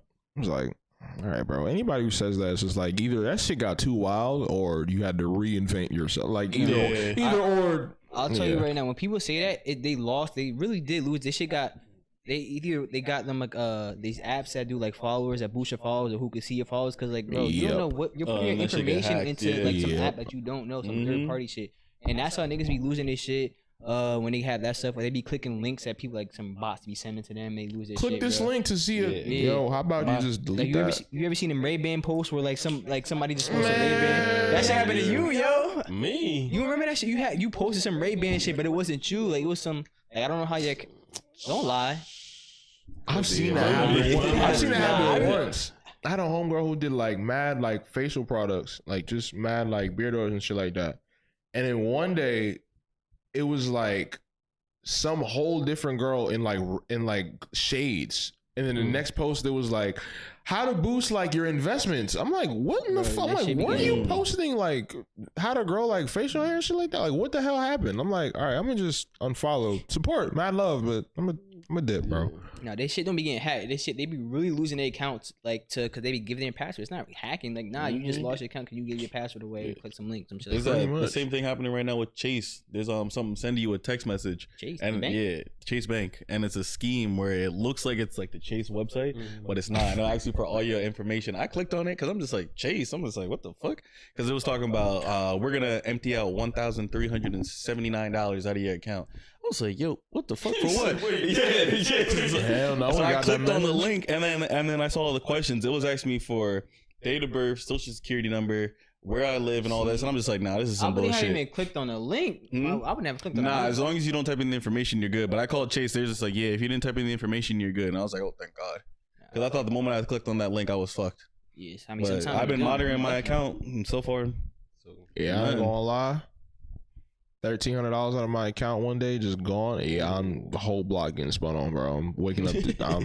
I'm banging on Chase's door at 8:01 a.m. You gonna get a piece of my mind. No, real life, you gonna get a piece of my mind, and I don't even bang with Chase no more because I had a whole issue. I was actually in. Oh, this is gonna sound terrible, but this is a funny story. I was actually involved in one of them scamming shits once. And like freshman year of high school, y'all know that when niggas was like, yo, I could turn 250 to 5,000 in like a day. I did that. Okay. You said high school, so I was 14. I was like 14, 15 years old. I was like 14, 15 years old, and I knew. First of all, this is gonna sound horrible. It was from my mom's. Like, I knew like bills was kind of stacked up, whatever the case may be. So I'm like, all right, I'm gonna help around the house. Like, I'm gonna get a. This was on I forgot when it was. This was on Black Friday. A man or. Not even my man's. Somebody was like, yo, I could turn this money for that money. And I was like, oh, I could do that. Like, yeah, all I gotta do is like, what I gotta do? You sent that nigga money, right? A friend of his came up from Montclair to Madison and walked to my crib. First, so he didn't even know where I lived. He was like, yo, where do you stay at? I was like, yeah, I stay right over here. Yeah, 14 years old, bro. Like, I'm very young. I'm very stupid. So he's like, yo, I need your debit card. First of all, this man does not look like he needs to be holding anybody's debit card. So I walked outside, gave him my debit card. Didn't see him until like 2 days later. So my man's just like, yo, we need to get your debit card to do this and do that, and we also need your social security number. I'm like, why do you need that? So now I'm in the back of the car with like, I want to say like 20 to 30-year-olds, and I'm just like, bro, I needed to go to school. I had a test today, bro. I ain't gonna lie. And it's raining, bro. Like, this is a whole lot of shit. So the first Chase didn't let me do it. So we went to the Chase in my town. So I walked into the Chase, and they're like, so how did you have $3,300 in your bank account? I was like, I just saved it. They were like, Dante, this was not like this yesterday. I was like, oh, my fault. I was like, yeah, I'd actually like to withdraw all that money. They're like, for what? I couldn't believe this worked. I had a school field trip. Them niggas was like, the receptionist, the bank teller looked at me in my eyes and knew I was wholeheartedly bullshitting. He's like, bro, you're not going to no full trip. I'm like, bro, just take this shit out, please. This is not my money. Like, I don't know who this is. Now, granted, what I should have did was take that money and just go and just go on the what's his name? Just take that money and just go on the train and just go to New York and just never talk to nobody again. Yeah, probably should have did that in the moment. But I just gave them back their money. You want to know what they gave me in return for doing all of that? They gave me a $50 bill. It was like, yo, we'll call you on the next one when we need to move money. I walked back into school, and it turns out that sounded like a scam. That sounded like you was dealing with some shady ass. Yeah, it's very shady ass shit. Yeah. Long story short, walked back again to school. The school called my moms. They was like, yo, your son did not go into school today. My mom's called the police. The police came to the school. So I sat down for lunch, and by the time I sat down, hey, are you Dante Henry? I was like, yeah, we just need you to come with us real quick. So I'm being escorted by police outside of my school with a bunch of my freshman people looking at me. And when I tell you that shit was like, it just didn't look, a black kid just getting escorted by police in a high school. They're like, what this nigga do? Yeah, for real. And a freshman. If it was a senior, that shit would have looked way worse. So I go to the station. They like, yo, like, so what was you doing? I'm like, yo, I just told the story. My mom like, you're a dumbass nigga. Cops was like, she's right, but we can't say nigga. So they're like, all right, what you want to do? I'm like, yo, bro, I ain't gonna lie. Like, I just don't want to do this like no more. Like, da-da-da-da. And they're like, all right, cool. We'll make sure he's not involved. Da-da-da-da. It was a whole bunch of shit. So I walked back into school. My mom's grounding me for a solid like the rest of the year, bro. It was already November. I was not going nowhere. But yeah, that scamming shit is not for nobody. Man, they had shit. You, my boy. That sounded like some shady ass like that was some drug shit. deal. Like, yo, we gonna put the money here. Yo, real life. I don't know what they was moving. They was moving whatever, bro. But all I know is I ain't gonna do that shit again. Yeah, like we gonna put the money here and hold it. We just need you to hold it underneath your name. Yeah, y'all don't do that. We'll call you when we need it out. I ain't give away my social. I just gave away my debit card. I didn't make it any better. No debit, no social, none of that. And then after that, I didn't bank with Chase no more. Like, I had to move. I was probably embarrassed. Like, damn. Yo, I had to move, bro. I couldn't do that. I had to move, bro. Damn. But yeah. Anything else y'all gotta say? Wrap it up. No, y'all good? No, sir. Yeah, like I said, I'll be living not a wild life, but like this introverted side, like it stays quiet for a reason because I've not been through some shit, but I've done some stupid shit. I've been through some stupid shit. Like now it's just like, all right, bro, like I'm good, bro. I'm 23. I'm just trying to get this bag, get my mama bag, make sure everybody around me good, and just stay dipped off, bro, and just be unbothered. Chill on the beach and drink some margaritas when you retired. Excluding the margaritas because alcohol is trash. But yeah, that's about it. I'm on day 1. Shut the fuck up. I started I'm on day 7, no alcohol. I ain't gonna lie. I'm on year 23. That's solid. Yeah. That's fire. That's fire. I ain't gonna. You ain't missing much, bro. I never feel like I'm missing out. Yeah, when niggas is like, yo, you gotta drink. No, the fuck I don't, bro. Just so I could either A, not remember shit, or B, just poison yourself. Yeah. You know, on top of that, I found out the hard way. I'm a very talkative drunk, so I start saying like a bunch of dumb shit and be like, "Yo, I love you, bro." So I was like, "Nah, I gotta." I can't chatting, bro. I be talking like I had. Matter of fact, I was at my older sister's crib a couple of days ago, and she was like, "Yeah, you know, I got Patron." I'm like, "I don't drink. So like maybe I'll drink one glass. Like one glass. This shit was like this. It was like this. And half of it was mixed with Tropicana like berry punch. Okay. So it wasn't like I'm having a lot. My uncle was like, "Yo, I'll do the 3 seconds rule. 1, 2, 3, you done. 1, 2, 3, you done. Mix it together. All right, cool." So I had a cup of that. I started talking a lot more for no reason, and my family knows I'm quiet. So I'm like, okay, cool. So I don't need to do this no more. no like more. Yeah, cool. It definitely opens the barriers. Yeah, I don't like that. Yeah, I don't sure. like that. Let's keep them motherfuckers closed until the end of time. I'm good, bro. Like, matter of fact, I'll be the drunk uncle at the function, but like right now, nah, I'm good, bro. Like, I'm good. I'm all right. I'm straight. Yeah, you got shit to do. Exactly. You can't be spending all money on alcohol. That's one of the reasons why I don't want to be drinking like that. And another reason for me, even if I wanted to buy alcohol, bro, I have a studio apartment where my refrigerator is probably like yay big and it's already filled with food. It's not fitting anywhere. It's not fitting. Like warm alcohol, like yeah, I could like put it in ice or whatever, but like I literally have no room for that shit. So that's true. Do some red wine. Just leave it out. Moscato's cool. But even still, I only drink that on like special occasions. Like last time I drank, realistically, Moscato, like before that, a year ago. Okay. I don't really be like, yeah, I'm cool. Yeah. Well, we thank you for coming on the podcast. Yes, sir. I appreciate it. DHZ. Wait, that's it right? No, DZH. I definitely did it. DZH. Yeah. I'm bucking. Damn, my fault. Damn, I just saw Carter right. I'm like, nah, DHZ is nuts. Nah, but thank you for coming on. Yes, sir. Thank you, everybody for tuning in. Make sure you guys check DZH out. All his links will be in the description. You got anything new dropping soon? I just dropped a song called Issues featuring my guy Ricky Walter, speaking on my issues, and it's real like lyrical miracle, but not too annoying like Drax or Hobson. So be sure to tune in. Yeah, and just stay tuned, bro. A lot of shit I'm working on is under the sleeves and then cut, and yeah, next week we turning up for real. So all his links will be in the description, so you can check him out. Spotify, Apple Music, SoundCloud, everything will be in the description. All of our links are also in the description. Thank you, audio listeners who are on Spotify, Apple Music. You can also check our Clips channel. We're on Instagram and Twitter also. But until next time, it's the D&E Podcast signing off. Peace.